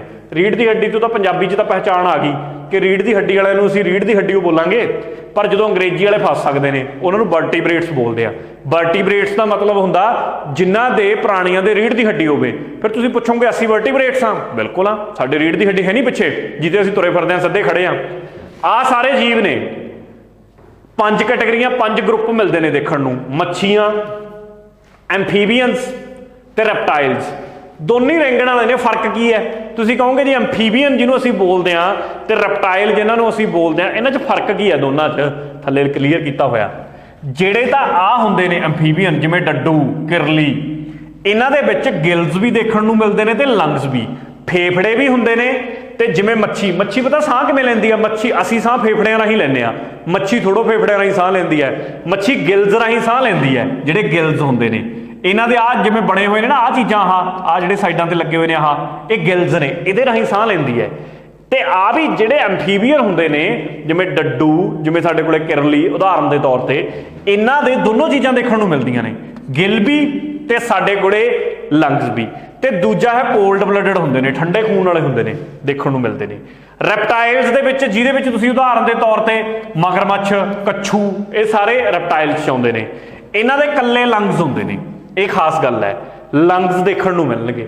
ਲੰਗਸ ਮਤਲਬ ਫੇਫੜੇ, ਇਕੱਲੇ ਫੇਫੜੇ ਨੇ, ਆ ਨਹੀਂ। ਦੂਜੀ ਗੱਲ, ਇਹਨਾਂ ਦੀ ਬਾਡੀ ਤੇ ਸਕੇਲ ਦੇਖਣ ਨੂੰ ਮਿਲਦੇ ਨੇ। ਤੁਸੀਂ ਦੇਖਿਆ ਜਿਵੇਂ ਮਗਰਮੱਛ ਹੈ, ਉਹਦੇ ਉੱਤੇ ਐ ਸਕੇਲ ਜੇ ਬਣੇ ਹੁੰਦੇ ਨੇ, ਉਹਦੀ ਪੱਥਰ ਜਿਹੀ ਵਾਲੀ ਚਮੜੀ ਹੈ, ਉਹਨਾਂ ਨੂੰ ਅਸੀਂ ਸਕੇਲ ਬੋਲ ਦਿੰਦੇ ਹਾਂ। ਕੱਛੂ ਤੇ ਵੀ ਉਵੇਂ ਸਕੇਲ ਬਣੇ ਮਿਲਣਗੇ। ਇਹ ਇਹਨਾਂ ਦੀ ਪਹਿਚਾਣ ਹੈ। ਜਿਹੜੀ ਇਹ ਪਹਿਚਾਣ ਵਾਲੇ ਨੇ, ਇਹਨਾਂ ਨੂੰ ਰੈਪਟਾਈਲ 'ਚ ਸੱਟਾਂਗੇ। ਇਹ ਤੋਂ ਇਲਾਵਾ ਜਿਹੜੇ ਦੂਜੇ ਨੇ ਸਿੱਧੇ ਰੇਂਗਣ ਵਾਲੇ, ਉਹਨਾਂ ਨੂੰ ਐਂਫੀਬੀਅਨਸ ਦੇ ਵਿੱਚ ਸੱਟ ਦਾਂਗੇ। ਦੋਨਾਂ ਦੀ ਹੱਡੀ ਹੁੰਦੀ ਹੈ ਰੀੜ੍ਹ ਦੀ, ਭਾਈ ਜਿਹਨੂੰ ਮਰਜ਼ੀ ਪੁੱਛ ਲੈਣਾ। ਪੰਛੀਆਂ ਦੇ ਵਿੱਚ ਵੀ ਰੀੜ੍ਹ ਦੀ ਹੱਡੀ ਦੇਖਣ ਨੂੰ ਮਿਲਦੀ ਹੈ। ਫਿਰ ਮੈਮਲਸ, ਦੁੱਧਧਾਰੀ ਨੇ ਜਿਹੜੇ, ਚਾਹੇ ਦੁੱਧਧਾਰੀ ਕੋਈ ਉਹ ਲਾ ਲਓ ਤੁਸੀਂ, ਬੰਦਿਆਂ ਦੇ ਵਿੱਚ ਵੀ ਲਾ ਸਕਦੇ ਹੋ, ਹਿਊਮਨਸ ਵੀ ਲਾ ਸਕਦੇ ਹੋ। ਬਹੁਤ ਸਾਰੇ ਜਾਨਵਰ ਵੀ ਨੇ ਜਿਹੜੇ ਦੁੱਧਧਾਰੀ ਨੇ, ਉਹ ਸਾਰੇ ਰੀੜ੍ਹ ਦੀ ਹੱਡੀ ਵਾਲੇ ਨੇ। ਉਹ ਸਾਰੇ ਕਿਹੜੇ ਕੈਟਾਗਰੀ 'ਚ ਪੈਂਦੇ ਨੇ? ਵਰਟੀਬ੍ਰੇਟਸ। ਤੁਹਾਡੇ ਤੋਂ ਉਦਾਹਰਨ ਦੇ ਕੇ ਵੀ ਪੁੱਛਿਆ ਜਾ ਸਕਦਾ, ਜਿਵੇਂ ਮੈਂ ਉਦਾਹਰਨ ਦੇ ਕੇ ਕੱਛੂ ਲਿਖਦਾ ਕਿ ਟਾਰਟੋਇਜ਼ ਕਿਹੜੀ ਕੈਟਾਗਰੀ 'ਚ ਹੈ, ਦੱਸੋ ਪ੍ਰੋਟੋਜ਼ੋਆ 'ਚ, ਬ੍ਰਾਇਓਜ਼ਨਸ 'ਚ, ਐਂਥਰੋਪੋਡਾ ਹੈ ਕਿ ਵਰਟੀਬ੍ਰੇਟਸ ਹੈ? ਤਾਂ ਆਨਸਰ ਹੋਣਾ ਚਾਹੀਦਾ ਵਰਟੀਬ੍ਰੇਟ, ਕਿਉਂਕਿ ਰੀੜ੍ਹ ਦੀ ਹੱਡੀ ਮਿਲਦੀ ਹੈ ਇਹਦੇ 'ਚ ਦੇਖਣ ਨੂੰ। ਤਾਂ ਸਵਾਲ ਐਂ ਘੁਮਾ ਕੇ ਵੀ ਆ ਸਕਦਾ, ਐਂ ਘੁਮਾਉਣ ਦੀ ਥਾਂ ਤੇ, ਤਾਂ ਸਵਾਲ ਦੀ ਬਸ ਜੜ ਤੱਕ ਪਹੁੰਚਣ ਦੀ ਲੋੜ ਹੈ। ਠੀਕ ਹੈ, ਆ ਜਾਓ ਅੱਗੇ। ਅਗਲਾ ਸਵਾਲ ਹੈ, which of the following disease is caused by high fluoride concentration in ground drinking water. ਮਤਲਬ ਕਹਿੰਦਾ ਹੇਠ ਲਿਖਿਆਂ ਵਿੱਚੋਂ ਕਿਹੜੀਆਂ ਬਿਮਾਰੀਆਂ ਨੇ ਜਦੋਂ ਜ਼ਮੀਨੀ ਪਾਣੀ ਦੇ ਵਿੱਚ ਫਲੋਰਾਈਡ ਦੀ ਮਾਤਰਾ ਵੱਧ ਜੇ, ਜਿਹੜਾ ਸਾਡਾ ਧਰਤੀ ਵਾਲਾ ਪਾਣੀ ਜਿਹੜਾ ਅਸੀਂ ਪੀਂਦੇ ਆ, ਉਹਦੇ ਵਿੱਚ ਜੇ ਫਲੋਰਾਈਡ ਦੀ ਮਾਤਰਾ ਜ਼ਿਆਦਾ ਵੱਧ ਜੇ ਤਾਂ ਫਿਰ ਸਾਨੂੰ ਕਿਹੜੀ ਬਿਮਾਰੀ ਹੋ ਜਾਂਦੀ ਹੈ? ਤਾਂ ਬਿਮਾਰੀ ਦਾ ਨਾਮ ਸਾਡੇ ਕੋਲੇ ਪਤਾ ਕੀ ਹੈ? ਉਹ ਹੈਗਾ ਫਲੋਰੋਸਿਸ। ਫਲੋਰੋਸਿਸ ਨਾਮ ਦੀ ਬਿਮਾਰੀ ਹੋ ਜਾਂਦੀ ਹੈ। ਫਲੋਰੋਸਿਸ ਕਈ ਤਰ੍ਹਾਂ ਦੀ ਦੇਖਣ ਨੂੰ ਮਿਲਦੀ ਹੈ। ਦੇਖੋ, ਇੱਕ ਤਾਂ ਸਾਡੇ ਕੋਲੇ ਹੁੰਦੀ ਹੈ ਟੀਥਸ ਨੂੰ ਖਰਾਬ ਕਰਦੀ ਹੈ ਫਲੋਰੋਸਿਸ। ਠੀਕ ਹੈ, ਤਾਂ ਉਹ ਸਾਡੇ ਕੋਲੇ ਆ ਦੇਖੋ, ਆ ਦੰਦ ਜਿਵੇਂ ਹੋ ਗਏ, ਐਵੇਂ ਪੀਲਾਪਣ ਦੰਦਾਂ ਦੇ ਉੱਤੇ ਜੰਮ ਜਾਂਦਾ, ਤਾਂ ਉਹਦਾ ਮਤਲਬ ਉਸ ਇਲਾਕੇ ਦੇ ਪਾਣੀ ਦੇ ਵਿੱਚ ਫਲੋਰਾਈਡ ਦੀ ਮਾਤਰਾ ਜ਼ਿਆਦਾ ਹੈ। ਜਾਂ ਫਿਰ ਸਕੈਲਟਨ ਫਲੋਰੋਸਿਸ ਵੀ ਹੋ ਜਾਂਦਾ ਹੈ। ਸਕੈਲਟਨ ਦਾ ਮਤਲਬ ਹੁੰਦਾ ਹੱਡੀਆਂ ਤੇ ਪ੍ਰਭਾਵ ਪਾਵੇ ਜਿਹੜਾ। ਆ ਤੁਸੀਂ ਦੇਖ ਸਕਦੇ ਹੋ, ਜਿਵੇਂ ਲੱਤਾਂ ਇਹਦੀਆਂ ਟੇਢੀਆਂ ਹੋ ਗਈਆਂ, ਇਹਦੇ 'ਚ ਹੀ ਕੁੱਬ ਪੈ ਗਿਆ, ਇਹਦੀ ਲੱਤ ਟੇਢੀ ਆ ਬੱਚੇ ਦੀ, ਇਹ ਬਿਮਾਰੀ ਵੀ ਫਲੋਰੋਸਿਸ ਹੀ ਕਹਾਉਂਦੀ ਹੈ। ਤਾਂ ਫਲੋਰਿਨ ਨਾਲੇ ਸਾਰੀਆਂ ਹੋ ਜਾਂਦੀਆਂ ਨੇ। ਫਲੋਰਾਈਡ ਤੁਹਾਨੂੰ ਪਤਾ, ਜਿਹੜਾ ਬੱਚਿਆਂ ਦਾ ਟੁੱਥਪੇਸਟ ਆਉਂਦਾ ਹੈ, ਜਿਹੜੇ ਬਰਸ਼ ਕਰਦੇ ਨੇ ਟੁੱਥਪੇਸਟ, ਉਹਦੇ ਵਿੱਚ ਫਲੋਰਾਈਡ ਨਹੀਂ ਪਾਉਂਦੇ ਹੈਗੇ। ਸਾਡਾ ਜਿਹੜਾ ਟੁੱਥਪੇਸਟ ਅਸੀਂ ਵੱਡੇ ਲੋਕ ਕਰਦੇ ਹਾਂ, ਉਹ 'ਚ ਫਲੋਰਾਈਡ ਪਾਇਆ ਜਾਂਦਾ। ਕਾਰਨ ਪਤਾ ਕੀ ਹੈ? ਕਾਰਨ ਇਹ ਹੈ ਕਿ ਫਲੋਰਾਈਡ ਜੇ ਅੰਦਰ, ਬੱਚਿਆਂ ਨੂੰ ਕੀ ਪਤਾ, ਉਹ ਤਾਂ ਟੁੱਥਪੇਸਟ ਖਾ ਵੀ ਜਾਂਦੇ ਨੇ ਕਈ ਵਾਰ, ਅੰਦਰ ਬਹੁਤ ਥੁੱਕਣਾ, ਛੋਟੇ ਬੱਚਿਆਂ ਨੂੰ 3-4 ਸਾਲ ਦੇ ਨੂੰ ਕੀ ਪਤਾਗਾ। ਤਾਂ ਫਲੋਰਾਈਡ ਅੰਦਰ ਚਲਾ ਗਿਆ, ਇਹੋ ਜਿਹੀਆਂ ਬਿਮਾਰੀਆਂ ਨੂੰ ਜਨਮ ਹੋਊਗਾ। ਤਾਂ ਕਰਕੇ ਫਲੋਰਾਈਡ ਉਹਦੇ 'ਚ ਘੱਟ ਪਾਇਆ ਜਾਂਦਾ। ਇਹ ਵੀ ਸਵਾਲ ਪੁੱਛਿਆ ਜਾਂਦਾ ਹੁੰਦਾ। ਤਾਂ ਫਲੋਰਾਈਡ ਕਰਕੇ ਇੱਕ ਬਿਮਾਰੀ ਹੁੰਦੀ ਹੈ blue baby syndrome. Blue baby syndrome, ਇਹ ਬਿਮਾਰੀ ਵੀ ਇਹ ਬੱਚਿਆਂ 'ਚ ਦੇਖਣ ਨੂੰ ਜ਼ਿਆਦਾ ਮਿਲਦੀ ਹੈ। ਉਹ ਬੱਚਿਆਂ 'ਚ ਜਿਹੜੇ ਫਲੋਰਿਨ ਦੀ ਮਾਤਰਾ ਜ਼ਿਆਦਾ ਲੈਂਦੇ ਨੇ, ਫਲੋਰਾਈਡ ਦੀ ਮਾਤਰਾ, ਸੌਰੀ ਫਲੋਰਿਨ ਨਹੀਂ, ਫਲੋਰਾਈਡ ਦੀ ਮਾਤਰਾ। ਤਾਂ ਆ ਬਿਮਾਰੀ ਵੀ ਇਹਦੇ ਨਾਲ ਹੀ ਰਿਲੇਟਡ ਹੈ, ਫਲੋਰਾਈਡ ਦੇ ਨਾਲ ਰਿਲੇਟਡ। ਇਹ ਤੋਂ ਇਲਾਵਾ ਫਲੋਰੋਸਿਸ ਤਾਂ ਹੈ ਹੀ ਆ, ਤੁਹਾਡੇ ਸਾਹਮਣੇ ਆਪਾਂ ਦੇਖ ਹੀ ਲਿਆ। ਬਿਮਾਰੀਆਂ 'ਚੋਂ ਸਵਾਲ ਮੈਂ ਦੱਸਿਆ ਛੱਡੇ ਕੋਈ ਨਹੀਂ ਇਹਨਾਂ ਨੇ ਪੇਪਰ, ਬਿਮਾਰੀਆਂ 'ਚੋਂ ਬਹੁਤ ਸਵਾਲ ਨੇ। Particle of light is called, ਰੌਸ਼ਨੀ ਦੇ ਕਣ ਨੂੰ ਕੀ ਕਿਹਾ ਜਾਂਦਾ ਹੈ? ਰੌਸ਼ਨੀ ਦੇ ਕਣ ਨੂੰ ਅਸੀਂ ਫੋਟੋਨਸ ਕਹਿੰਦੇ ਆ। ਉਹ ਪ੍ਰੋਟੋਨ ਤੇ ਲੱਗ ਗਿਆ, ਸੌਰੀ, ਫੋਟੋਨ ਫੋਟੋਨਸ ਕਹਿੰਦੇ ਆ, ਫੋਟੋਨਸ। ਤੁਹਾਨੂੰ ਪਤਾ ਜਿਹੜੀ ਲਾਈਟ ਹੈ ਉਹਦੇ 'ਚ ਦੋਨੇ ਤਰ੍ਹਾਂ ਦਾ ਨੇਚਰ ਹੈ। ਲਾਈਟ ਕਣਾਂ ਦੀ ਰੂਪ ਦੇ ਵਿੱਚ ਵੀ ਅੱਗੇ ਵੱਧ ਸਕਦੀ ਹੈ, ਐਂ ਕਣਾਂ ਦੀ ਫਾਰਮ 'ਚ। ਲਾਈਟ ਐਵੇਂ ਵੇਵ ਦੀ ਫਾਰਮ 'ਚ ਵੀ ਜਾ ਸਕਦੀ ਹੈ। ਮਤਲਬ ਇਹਦਾ ਪਾਰਟੀਕਲ ਨੇਚਰ ਵੀ ਹੈ, ਇਹਦਾ ਵੇਵ ਨੇਚਰ ਵੀ ਹੈ। ਜੇ ਅੰਗਰੇਜ਼ੀ ਵਾਲੇ ਸਮਝਣ ਇਸ ਗੱਲ ਨੂੰ, ਪੰਜਾਬੀ 'ਚ ਕਹਿ ਸਕਦੇ ਹੋ ਕਣਾਂ ਦੇ ਰੂਪ ਦੇ ਵਿੱਚ ਵੀ ਤੇ ਲਹਿਰ ਦੇ ਰੂਪ ਦੇ ਵਿੱਚ ਵੀ ਅੱਗੇ ਵੱਧ ਸਕਦੀ ਹੈ। ਤੇ ਜਦੋਂ ਤਾਂ ਇਹ ਲਹਿਰ ਦੇ ਰੂਪ 'ਚ ਵੱਧਦੀ ਹੈ ਫਿਰ ਤਾਂ ਚਲੋ ਗੱਲ ਛੱਡ ਹੀ ਦਿਓ, ਪਰ ਜਦੋਂ ਕਣਾਂ ਦੇ ਰੂਪ ਦੇ ਵਿੱਚ ਅੱਗੇ ਵੱਧਦੀ ਹੈ ਇਹ, ਜਿਵੇਂ ਆਹ ਕਣ ਤੁਸੀਂ ਕਹਿ ਲਓ, ਤਾਂ ਇਹਦੇ ਕਣ ਜਿਹੜੇ ਹੈਗੇ ਨੇ, ਇਸ ਕਣ ਨੂੰ ਕਿਹਾ ਕੀ ਜਾਂਦਾ ਹੈ? ਉਹੀ ਪੁੱਛਿਆ, ਉਹਨੂੰ ਅਸੀਂ ਫੋਟੋਨ ਕਹਿੰਦੇ ਆ, ਫੋਟੋਨਸ ਆਫ ਲਾਈਟ। ਠੀਕ ਹੈ, ਤਾਂ ਇਹ ਵੀ ਸਾਨੂੰ ਗੱਲ ਪਤਾ ਹੋਵੇ। ਅੱਗੇ ਆ ਜਾਓ। ਫਿਰ ਸਾਇੰਸ ਕੱਲੀ 'ਚੋਂ ਸਾਇੰਸ ਨਹੀਂ, ਸਾਇੰਸ ਟੈਕ ਵੀ ਪੁੱਛੀ ਗਈ ਹੈ। ਸਾਇੰਸ ਟੈਕ 'ਚ ਜਿਵੇਂ ਸਵਾਲ ਪੁੱਛਿਆ ਚੰਦਰਯਾਨ 2 ਨੂੰ ਲੈ ਕੇ, ਜਿਹੜਾ ਚੰਦਰਯਾਨ 2 ਸੀਗਾ ਮਿਸ਼ਨ ਭਾਰਤ ਨੇ ਲਾਂਚ ਕੀਤਾ ਸੀ, ਇਹ 2019 'ਚ ਲਾਂਚ ਕੀਤਾ ਸੀ ਭਾਰਤ ਨੇ। ਹਲਕੀ ਜਿਹੀ ਜਾਣਕਾਰੀ ਮੈਂ ਦੇ ਹੀ ਦਿੰਦਾ, ਵੈਸੇ ਤਾਂ ਤੁਹਾਨੂੰ ਜੇ ਸਟੈਟਿਕ ਪੜ੍ਹਿਆ ਤਾਂ ਹੀ ਆਨਸਰ ਕੱਢ ਸਕਦੇ ਸੀ। ਦੇਖੋ 2019 'ਚ ਭਾਰਤ ਨੇ ਲਾਂਚ ਕੀਤਾ, ਚੰਦਰਮਾ ਤੇ ਜਾਣਾ ਸੀ, ਇਹ ਮਿਸ਼ਨ ਸੀ। ਇਹਦੇ ਵਿੱਚ ਲੈਂਡਰ ਵੀ ਤੇ ਰੋਵਰ ਵੀ, ਦੋ ਸ਼ਬਦ ਵਰਤ ਰਿਹਾ, ਲੈਂਡਰ ਐਂਡ ਰੋਵਰ। ਇਹ ਮਿਸ਼ਨ ਦਾ ਹਿੱਸਾ ਸੀ ਦੋਹੇ। ਹੁਣ ਤੁਸੀਂ ਪੁੱਛੋਗੇ ਜੀ ਇਹ ਕੀ ਚੀਜ਼ ਹੋਈ? ਆਹ ਫੋਟੋ ਦਿਖ ਰਹੀ ਹੈ ਤੁਸੀਂ, ਤੁਹਾਡੀ ਸਕਰੀਨ ਤੇ ਨਜ਼ਰ ਆ ਰਹੀ ਹੈ, ਜਿਹਦਾ ਨਾਮ ਵਿਕਰਮ ਲਿਖਿਆ ਹੋਇਆ। ਵਿਕਰਮ, ਵਿਕਰਮ ਲੈਂਡਰ ਦਾ ਨਾਮ ਸੀ। ਇੱਕ ਫੋਟੋ ਹੋਰ ਆਊ ਕਿਤੇ ਨਾ ਕਿਤੇ, ਆ ਰਿਹਾ, ਆ ਗੱਡੀ ਜੀ, ਥੱਲੇ 4 5 6 ਟਾਇਰ ਨੇ, ਇਹਦਾ ਨਾਮ ਸੀ ਪ੍ਰਗਿਆਨ। ਪ੍ਰਗਿਆਨ, ਪ੍ਰਗਿਆਨ ਕਿਹਦਾ ਨਾਮ ਸੀ? ਰੋਵਰ ਦਾ, ਵਿਕਰਮ ਲੈਂਡਰ ਦਾ। ਮਤਲਬ ਕਿ ਸੈਟੇਲਾਈਟ ਅਸੀਂ ਭੇਜਿਆ, ਸੈਟੇਲਾਈਟ ਉੱਥੇ ਜਾ ਕੇ ਜਦੋਂ ਖੁੱਲਿਆ, ਸਭ ਤੋਂ ਪਹਿਲਾਂ ਤਾਂ ਉਹਦੇ ਵਿੱਚੋਂ ਆ ਨਿਕਲਣਾ ਸੀਗਾ ਵਿਕਰਮ ਨੇ ਬਾਹਰ। ਇਹਨੇ ਬਾਹਰ ਨਿਕਲ ਕੇ ਚੰਦ ਦੀ ਧਰਤੀ ਦੇ ਉੱਤੇ ਇਹਦੀਆਂ ਲੱਤਾਂ ਖੁੱਲ ਜਾਣੀਆਂ ਸੀ ਚਾਰੇ, ਤੇ ਇਹਨੇ ਐਂ ਉੱਥੇ ਟਿਕ ਜਾਣਾ ਸੀ ਉੱਪਰ। ਫਿਰ ਇਹ ਜਿਹੜਾ ਵਿਕਰਮ ਸੀ, ਇਹਨੇ ਇਹਦਾ ਦਰਵਾਜ਼ਾ ਐਂ ਖੁੱਲਣਾ ਸੀ, ਦਰਵਾਜ਼ਾ ਖੁੱਲ ਕੇ ਵਿੱਚੋਂ ਨਿਕਲਣੀ ਸੀ ਆ 4 6 ਟਾਇਰਾਂ ਵਾਲੀ ਗੱਡੀ। ਇਹ 6 ਟਾਇਰਾਂ ਵਾਲੀ ਗੱਡੀ ਜਿਹੜੀ ਨਿਕਲਣੀ ਸੀ, ਇਹਨੂੰ ਤਾਂ ਅਸੀਂ ਕਹਿੰਦੇ ਆ ਰੋਵਰ। ਤੇ ਜਿਹੜਾ ਆ ਲੈਂਡ ਕਰਨਾ ਸੀ ਉੱਥੇ, ਯਾਨੀ ਕਿ ਉੱਥੇ ਉਤਰਨਾ ਸੀ ਚੰਦ ਦੀ ਧਰਤੀ ਤੇ, ਇਹਨੂੰ ਅਸੀਂ ਕਹਿੰਦੇ ਆ ਲੈਂਡਰ। ਤਾਂ ਲੈਂਡਰ ਤੇ ਰੋਵਰ ਦੋਹਾਂ ਦਾ ਮਿਸ਼ਨ ਸੀ, ਇਹ ਦੋਨਾਂ ਨੂੰ ਵਰਤਿਆ ਜਾਣਾ ਸੀ। ਨਾਮ ਦੋਹਾਂ ਦੇ ਤੁਹਾਡੇ ਸਾਹਮਣੇ ਮੈਂ ਰੱਖਤੇ। ਇਹ ਮਿਸ਼ਨ ਸਾਡਾ ਫੇਲ ਹੋ ਗਿਆ ਸੀ, ਅੱਧਾ ਫੇਲ ਅੱਧਾ ਪਾਸ। ਕਿਵੇਂ? ਆ ਲੈਂਡਰ ਸਾਡਾ ਲੈਂਡ ਨਹੀਂ ਕਰ ਪਾਇਆ, ਮਤਲਬ ਜਦੋਂ ਲੈਂਡਰ ਨੇ ਉੱਥੇ ਉਤਰਨਾ ਸੀ ਚੰਦ ਦੀ ਧਰਤੀ ਤੇ, ਇਹ ਪਹਿਲਾਂ ਹੀ ਖਿੰਡ ਗਿਆ ਪੂਰੇ ਦਾ ਪੂਰਾ। ਤਾਂ ਰੋਵਰ ਨੇ ਤਾਂ ਫਿਰ ਕਿੱਥੋਂ ਨਿਕਲਣਾ ਸੀਗਾ ਬਾਹਰ, ਹਨਾ, ਜਦੋਂ ਇਹ ਨਹੀਂ ਨਿਕਲ ਪਾਇਆ। ਪਰ ਸਾਡਾ ਸੈਟੇਲਾਈਟ ਜਿਹੜਾ ਹੈਗਾ ਉਹ ਚੰਦ ਦੇ ਆਲੇ ਦੁਆਲੇ ਘੁੰਮੀ ਜਾ ਰਿਹਾ, ਤੇ ਸੈਟੇਲਾਈਟ ਆਪਣੀ ਜਾਣਕਾਰੀ ਦੇਈ ਜਾਂਦਾ। ਤਾਂ ਆਹ ਚੀਜ਼ ਹੈ। ਤਾਂ ਇਹਨੂੰ ਲੈ ਕੇ ਸਵਾਲ ਪੁੱਛੇ ਗਏ ਸੀ। ਤੇ ਅੱਗੇ ਤਾਂ ਇਹ ਪੂਰੀ ਡਿਟੇਲ ਦੇ ਵਿੱਚ ਆਪਣਾ ਪੜ੍ਹਾਇਆ ਹੋਇਆ ਲੈਕਚਰ ਸੀਰੀਜ਼ ਦੇ ਵਿੱਚ, ਜਿਹਦੇ ਵਿੱਚ ਸਪੇਸ ਪੜ੍ਹਾਇਆ ਮੈਂ। ਸਪੇਸ ਯਾਨੀ ਕਿ ਪੁਲਾੜ, ਉੱਥੇ ਇਹ ਮਿਸ਼ਨ ਆਦਿਤਿਆ L1 ਮਿਸ਼ਨ ਸਾਡਾ ਸੂਰਜ ਦਾ ਮਿਸ਼ਨ ਹੈ ਇੱਕ, ਜਿੱਥੇ ਅਸੀਂ ਸੂਰਜ ਨੂੰ ਪੜ੍ਹਨਾ ਹੈ, ਉਹਦੇ ਬਾਰੇ ਅਸੀਂ ਨੇ ਸੈਟੇਲਾਈਟ ਭੇਜਣਾ ਹੈ। ਚੰਦਰਯਾਨ 1 ਮਿਸ਼ਨ, ਮੰਗਲਯਾਨ ਮਿਸ਼ਨ, ਉਹ ਸਾਰੇ ਪੜ੍ਹਾਏ ਹੋਏ ਨੇ ਡਿਟੇਲ ਦੇ ਵਿੱਚ। ਤਾਂ ਉਹ ਪੂਰੇ ਆਪਣੇ ਕੋਰਸ 'ਚ ਵੀ ਇਨਕਲੂਡਡ ਨੇ, ਜਿਹੜਾ ਆਪਣਾ ਕੋਰਸ ਹੈ, ਤਾਂ ਤੁਸੀਂ ਉੱਥੋਂ ਪੜ੍ਹ ਸਕਦੇ ਹੋ। ਅੱਗੇ ਆ ਜਾਓ। ਇਹਨਾਂ ਦੇ ਵਿੱਚੋਂ ਕਿਹੜਾ ਹੈ ਜਿਹੜਾ ਐਂਥਰੋਪੋਡਾ ਨਹੀਂ ਹੈਗਾ? ਹੁਣ ਐਂਥਰੋਪੋਡਾ ਵੀ ਇੱਕ ਵਰਗ ਹੈ, ਠੀਕ ਹੈ, ਜੰਤੂ ਜਗਤ ਦਾ ਇੱਕ ਵਰਗੀਕਰਨ ਹੈ। ਐਂਥਰੋਪੋਡਾ 'ਚ ਇਨਸੈਕਟ ਆਉਂਦੇ ਨੇ, ਕੀੜੇ ਮਕੌੜੇ ਆਉਂਦੇ ਨੇ ਸਾਰੇ।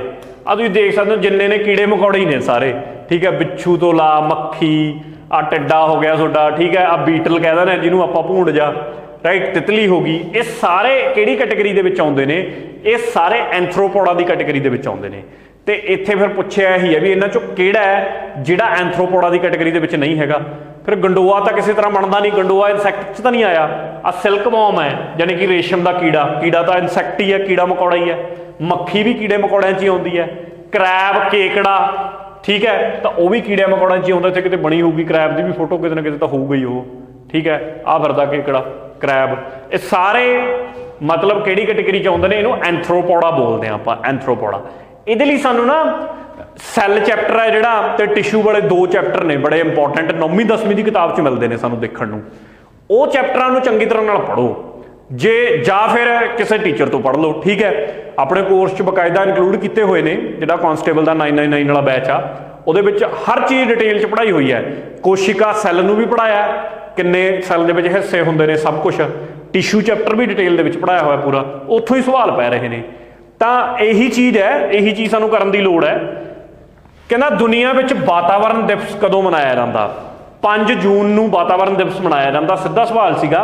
ਇਸ ਵਾਰ ਦਾ ਥੀਮ ਸੀਗਾ ਓਨਲੀ ਵਨ ਅਰਥ 2022 ਦਾ।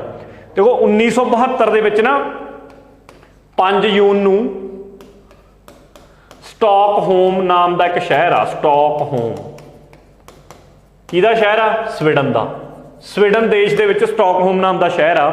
ਉੱਥੇ ਸਾਰੀ ਦੁਨੀਆ ਇਕੱਠੀ ਹੋਈ, ਉਹਨਾਂ ਨੇ ਇਕੱਠੇ ਹੋ ਕੇ ਪ੍ਰਣ ਲਿਆ ਵੀ ਯਾਰ ਐਂ ਤਾਂ ਅਸੀਂ ਮਰ ਜਾਵਾਂਗੇ, ਧਰਤੀ ਨੂੰ ਬਚਾਇਆ ਜਾਵੇ, ਵਾਤਾਵਰਨ ਨੂੰ ਸ਼ੁੱਧ ਰੱਖਿਆ ਜਾਵੇ। ਇੱਥੇ ਹੀ ਇੱਕ ਸੰਸਥਾ UNEP United Nation Environment Programme ਨਾਮ ਦੀ ਇੱਕ ਸੰਸਥਾ ਬਣਾਈ ਗਈ, ਯਾਨੀ ਕਿ ਸੰਯੁਕਤ ਰਾਸ਼ਟਰ ਵਾਤਾਵਰਨ ਪ੍ਰੋਗਰਾਮ ਨਾਮ ਤੋਂ। ਤੇ ਇਹ ਸੰਸਥਾ ਨੂੰ ਜ਼ਿੰਮੇਵਾਰੀ ਦਿੱਤੀ ਗਈ ਕਿ ਦੁਨੀਆ ਦੇ ਵਿੱਚ ਸਾਂਭੋ ਯਾਰ ਵਾਤਾਵਰਨ ਨੂੰ ਕਿਸੇ ਤਰੀਕੇ ਨਾਲ। ਫਿਰ ਉਹੀ ਦਿਨ ਇਹਨਾਂ ਨੇ ਯਾਦਗਾਰ ਦੇ ਤੌਰ ਦੇ ਉੱਤੇ ਨਾ, ਮਤਲਬ 5 ਜੂਨ ਨੂੰ ਫਿਰ ਇਹਨਾਂ ਨੇ ਵਰਲਡ ਐਨਵਾਇਰਨਮੈਂਟ ਡੇ ਦੇ ਤੌਰ ਤੇ ਡਿਕਲੇਅਰ ਕਰਤਾ ਸੰਯੁਕਤ ਰਾਸ਼ਟਰ ਨੇ ਵੀ ਹੁਣ ਤੋਂ ਅਸੀਂ ਇਹਨੂੰ ਵਾਤਾਵਰਨ ਦਿਵਸ ਵੱਲੋਂ ਮਨਾਵਾਂਗੇ, ਠੀਕ ਹੈ। ਤਾਂ ਐਵੇਂ ਕਹਾਣੀ ਦੇ ਤੌਰ ਤੇ ਯਾਦ ਰੱਖਿਆ ਜਾ ਸਕਦਾ। ਇਹਨਾਂ ਦੇ ਵਿੱਚੋਂ ਕਿਹੜੇ ਕਿਹੜੇ ਮਿਨਰਲ ਨੇ ਜਿਹੜੇ ਪਾਣੀ ਦੇ ਵਿੱਚ ਨਹੀਂ ਮਿਲਦੇ, ਦੇਖਣ ਨੂੰ ਨਹੀਂ ਹੁੰਦੇ ਪਾਣੀ 'ਚ? ਦੇਖੋ ਪਾਣੀ 'ਚ ਤੱਤ ਤਾਂ ਤੁਹਾਨੂੰ ਕੱਢਣੇ ਚਾਹੀਦੇ ਨੇ। ਆਇਰਨ ਹੁੰਦਾ, ਠੀਕ ਹੈ, ਲੋਹਾ ਹੁੰਦਾ, ਕੈਲਸ਼ੀਅਮ ਵੀ ਮਿਲਦਾ ਹੈ, ਕਾਪਰ ਵੀ ਮਿਲਦਾ ਸਾਨੂੰ, ਜ਼ਿੰਕ ਮਿਲਦਾ ਹੈ, ਮੈਗਨੀਸ਼ੀਅਮ ਮਿਲਦਾ, ਸੋਡੀਅਮ ਹੁੰਦਾ, ਫਲੋਰਾਈਡ ਵੀ ਮਿਲ ਜਾਂਦਾ, ਜੋ ਕਿ ਜ਼ਿਆਦਾ ਮਾਤਰਾ 'ਚ ਸਾਡੇ ਲਈ ਖਤਰਨਾਕ ਹੈ, ਠੀਕ ਹੈ। ਆਪਾਂ ਪੜ੍ਹ ਹੀ ਚੁੱਕੇ ਹਾਂ ਕੀ ਖਤਰਨਾਕ ਹੈ। ਹੁਣ ਕੈਲਸ਼ੀਅਮ, ਪੋਟਾਸ਼ੀਅਮ, ਮੈਗਨੀਸ਼ੀਅਮ ਇਹ ਤਾਂ ਆਮ ਗੱਲ ਹੈ। ਆਹ ਟ੍ਰੀਟੀਅਮ ਕਦੇ ਸੁਣਿਆ? ਇਹ ਵੈਸੇ ਵੀ ਤੁਹਾਨੂੰ ਪਤਾ ਜਿਹੜਾ ਟ੍ਰੀਟੀਅਮ ਹੁੰਦਾ ਇਹ ਤਾਂ ਐਡਾ ਖਤਰਨਾਕ ਚੀਜ਼ ਹੈ। ਇਹ ਤਾਂ ਨਿਊਕਲੀਅਰ ਹੈ ਬਈ, ਨਿਊਕਲੀਅਰ ਜਿਵੇਂ ਉਹ ਨਹੀਂ ਆਉਂਦੇ ਸਾਡੇ ਕੋਲ ਯੂਰੇਨੀਅਮ, ਠੀਕ ਹੈ, ਜਾਂ ਕੀ ਬੋਲਦੇ ਉਹਨੂੰ, PU ਵਾਲਾ ਜਿਹੜਾ ਸਿੰਬਲ ਹੁੰਦਾ, ਪੋਲੋਨੀਅਮ, ਠੀਕ ਹੈ। ਇਹ ਜਿਹੜੇ ਯੂਰੇਨੀਅਮ ਵਗੈਰਾ ਨੇ ਇਹ ਤਾਂ ਉਹਨਾਂ ਦੀ ਕੈਟਾਗਰੀ ਸ਼੍ਰੇਣੀ ਦੇ ਵਿੱਚ ਆਉਂਦਾ ਹੈ, ਯਾਨੀ ਕਿ ਯੂਰੇਨੀਅਮ ਵਰਗੇ ਜਿਹੜੇ ਨਿਊਕਲੀਅਰ ਸਾਡੇ ਕੋਲੇ ਫਿਊਲ ਨੇ, ਨਿਊਕਲੀਅਰ ਰਿਐਕਟਰਾਂ ਦੇ ਵਿੱਚ ਵਰਤੇ ਜਾਂਦੇ ਨੇ ਸਾਡਿਆਂ ਦੇ ਵਿੱਚ, ਇਹ ਤਾਂ ਉਹ ਚੀਜ਼ ਹੈ। ਇਹਨੂੰ ਪਾਣੀ 'ਚ ਲਿਆ ਕੇ ਮਰਨਾ ਸੀ ਨੇ, ਠੀਕ ਹੈ, ਤੇ ਇਹਦੇ ਤਾਂ ਕੋਈ ਮਤਲਬ ਹੀ ਨਹੀਂ ਬਣਦਾ। ਤਾਂ ਆਨਸਰ ਹੋ ਗਿਆ D। ਅਗਲਾ ਸਵਾਲ, ਜਿਹੜਾ ਹੀਰਾ, ਹੀਰਾ ਕਿਹੜੇ ਤੱਤ ਤੋਂ ਬਣਿਆ ਹੋਇਆ? ਦੇਖੋ ਕਾਰਬਨ ਕਈ ਫਾਰਮ 'ਚ ਮਿਲਦੀ ਹੈ ਸਾਨੂੰ, ਕਾਰਬਨ ਤੋਂ ਹੀ ਹੀਰਾ ਬਣਿਆ ਹੁੰਦਾ। ਕਾਰਬਨ ਦੀ ਸਭ ਤੋਂ ਠੋਸ ਜਾਂ ਕਠੋਰ ਜਿਹੜਾ ਹਿੱਸਾ ਨਾ, ਉਹਨੂੰ ਅਸੀਂ ਬੋਲਦੇ ਹਾਂ ਹੀਰਾ। ਕਾਰਬਨ ਦਾ ਸਭ ਤੋਂ ਠੋਸ ਤੇ ਕਠੋਰ ਹਿੱਸਾ ਹੀਰਾ ਹੈ ਸਾਡੇ ਕੋਲੇ। ਗ੍ਰੇਫਾਈਟ ਇੱਕ ਟਰਮ ਸੁਣੀ ਹੈ ਤੁਸੀਂ ਨੇ, ਗ੍ਰੇਫਾਈਟ? ਤੁਸੀਂ ਕਹੋਗੇ ਜੀ ਕਿੱਥੇ ਵਰਤੀ ਜਾਂਦੀ ਹੈ? ਸੈੱਲਾਂ ਦੇ ਵਿੱਚ ਵੀ ਗ੍ਰੇਫਾਈਟ ਪੈਂਦੀ ਹੈ। ਪੈਨਸਲਾਂ ਦੇ ਵਿੱਚ ਜਿਹੜਾ ਉਹ ਕਾਲੇ ਰੰਗ ਦਾ ਲੈਡ ਬਣਿਆ ਹੁੰਦਾ ਉਹ ਗ੍ਰੇਫਾਈਟ ਹੀ ਹੈ। ਇਹ ਵੀ ਕਾਰਬਨ ਹੁੰਦਾ, ਇਹ ਵੀ ਕਾਰਬਨ ਤੋਂ ਹੀ ਮਿਲ ਕੇ ਬਣਦਾ। ਤਾਂ ਇਹ ਵੀ ਪੁੱਛਿਆ ਜਾਂਦਾ ਹੁੰਦਾ ਸਵਾਲ ਕਿ ਗ੍ਰੇਫਾਈਟ ਕਿਹੜੇ ਐਲੀਮੈਂਟ ਤੋਂ, ਤੱਤ ਤੋਂ ਮਿਲ ਕੇ ਬਣਿਆ? ਤਾਂ ਉਹ ਵੀ ਕਾਰਬਨ ਤੋਂ ਮਿਲ ਕੇ ਬਣਿਆ। ਆ ਤੁਸੀਂ ਦੇਖ ਸਕਦੇ ਹੋ ਐਵੇਂ ਦੀ ਸਟਰਕਚਰ ਹੁੰਦੀ ਆ। ਇਹਨੂੰ ਤਾਂ ਅਸੀਂ ਦੇਖ ਕੇ ਕੀ ਲੈਣਾ, ਪਰ ਪਤਾ ਹੋਵੇ ਵੀ ਹੀਰਾ ਐਵੇਂ ਬਣਿਆ ਹੋਇਆ। ਇੰਨੀ ਡੂੰਘਾਈ 'ਚ ਤਾਂ ਤੁਹਾਨੂੰ ਜਾਣ ਦੀ ਲੋੜ ਨਹੀਂ। ਬਲੱਡ 'ਚੋਂ ਸਵਾਲ ਪੁੱਛ ਲਿਆ ਕਿ ਜਿਹੜਾ ਮਨੁੱਖੀ ਖੂਨ ਹੈ ਉਹਦੇ 'ਚ ਕਿਹੜੀਆਂ ਕਿਹੜੀਆਂ ਚੀਜ਼ਾਂ ਪਾਈਆਂ ਜਾਂਦੀਆਂ ਨੇ ਇੱਕ ਨੂੰ ਛੱਡ ਕੇ? ਦੇਖੋ RBC ਵੀ ਦੇਖਣ ਨੂੰ ਮਿਲਦੇ ਆ, WBC ਵੀ ਦੇਖਣ ਨੂੰ ਮਿਲਦੇ ਆ। ਪਲੇਟਲੈਟ ਤਾਂ ਤੁਸੀਂ ਸੁਣੀ ਹੋਣਗੇ ਕਿ ਪਲੇਟਲੈਟ ਘਟ ਗਏ ਫਲਾਣੇ ਦੇ, ਠੀਕ ਹੈ, ਜਦੋਂ ਡੇਂਗੂ ਹੋ ਜਾਂਦਾ। ਆ ਬਲੂ ਬਲੱਡ ਸੈੱਲ ਤਾਂ ਇਹਨਾਂ ਨੇ ਆਪਦੇ ਵੱਲੋਂ ਹੀ ਚੇਪਤਾ, ਇਹ ਤਾਂ ਕਦੇ ਸੁਣਿਆ ਹੀ ਨਹੀਂ ਆਪਾਂ ਨੇ। ਸਵਾਲ ਸੌਖਾ ਸੀਗਾ। ਹੁਣ ਦੇਖੋ ਪਲੇਟਲੈਟ ਜਿਹੜੇ ਹੁੰਦੇ ਆ, ਪਲੇਟਲੈਟ ਤੁਹਾਨੂੰ ਪਤਾ ਬੜੇ ਹੀ ਸਾਡੇ ਲਈ ਜ਼ਰੂਰੀ ਨੇ। ਪਲੇਟਲੈਟ ਸਾਡੇ ਖੂਨ, ਵੈਸੇ ਤਾਂ ਜਿਹੜਾ ਵਿਟਾਮਿਨ K ਹੁੰਦਾ ਨਾ ਇਹ ਬਹੁਤ ਇੰਪੋਰਟੈਂਟ ਆ। ਵਿਟਾਮਿਨ K ਕਿਉਂ? ਸਾਡੇ ਕੱਟ ਲੱਗ ਗਿਆ, ਖੂਨ ਚੱਲੀ ਜਾ ਰਿਹਾ। ਜੇ ਵਿਟਾਮਿਨ K ਦੀ ਕਮੀ ਆ ਨਾ ਸਾਡਾ ਖੂਨ ਨਹੀਂ ਰੁਕੂਗਾ। ਖੂਨ ਪਾਪੜੀ ਜੀ ਬਣ ਜਾਂਦੀ ਹੈ, ਕਾਲੇ ਰੰਗ ਦੀ, ਖੂਨ ਜੰਮ ਜਾਂਦਾ। ਉਹ ਕਿਹਦੇ ਕਰਕੇ ਜੰਮਦਾ? ਵਿਟਾਮਿਨ K ਕਰਕੇ ਜੰਮਦਾ। ਤੇ ਪਲੇਟਲੈਟਸ ਉਹਦੇ ਵਿੱਚ ਮਦਦ ਕਰਦੇ ਨੇ ਬਹੁਤ ਜ਼ਿਆਦਾ ਉਸ ਖੂਨ ਨੂੰ ਜੰਮਣ ਦੇ ਵਿੱਚ। ਪਲੇਟਲੈਟਸ ਦਾ ਜਿਹੜਾ ਸਾਇੰਟੀਫਿਕ ਨਾਮ ਆ ਉਹ ਹੁੰਦਾ ਥ੍ਰੋਮਬੋਸਾਈਟਸ। ਥ੍ਰੋਮਬੋ ਥੱਥੇ ਨਾਲ, ਥ੍ਰੋਮਬੋਸਾਈਟਸ।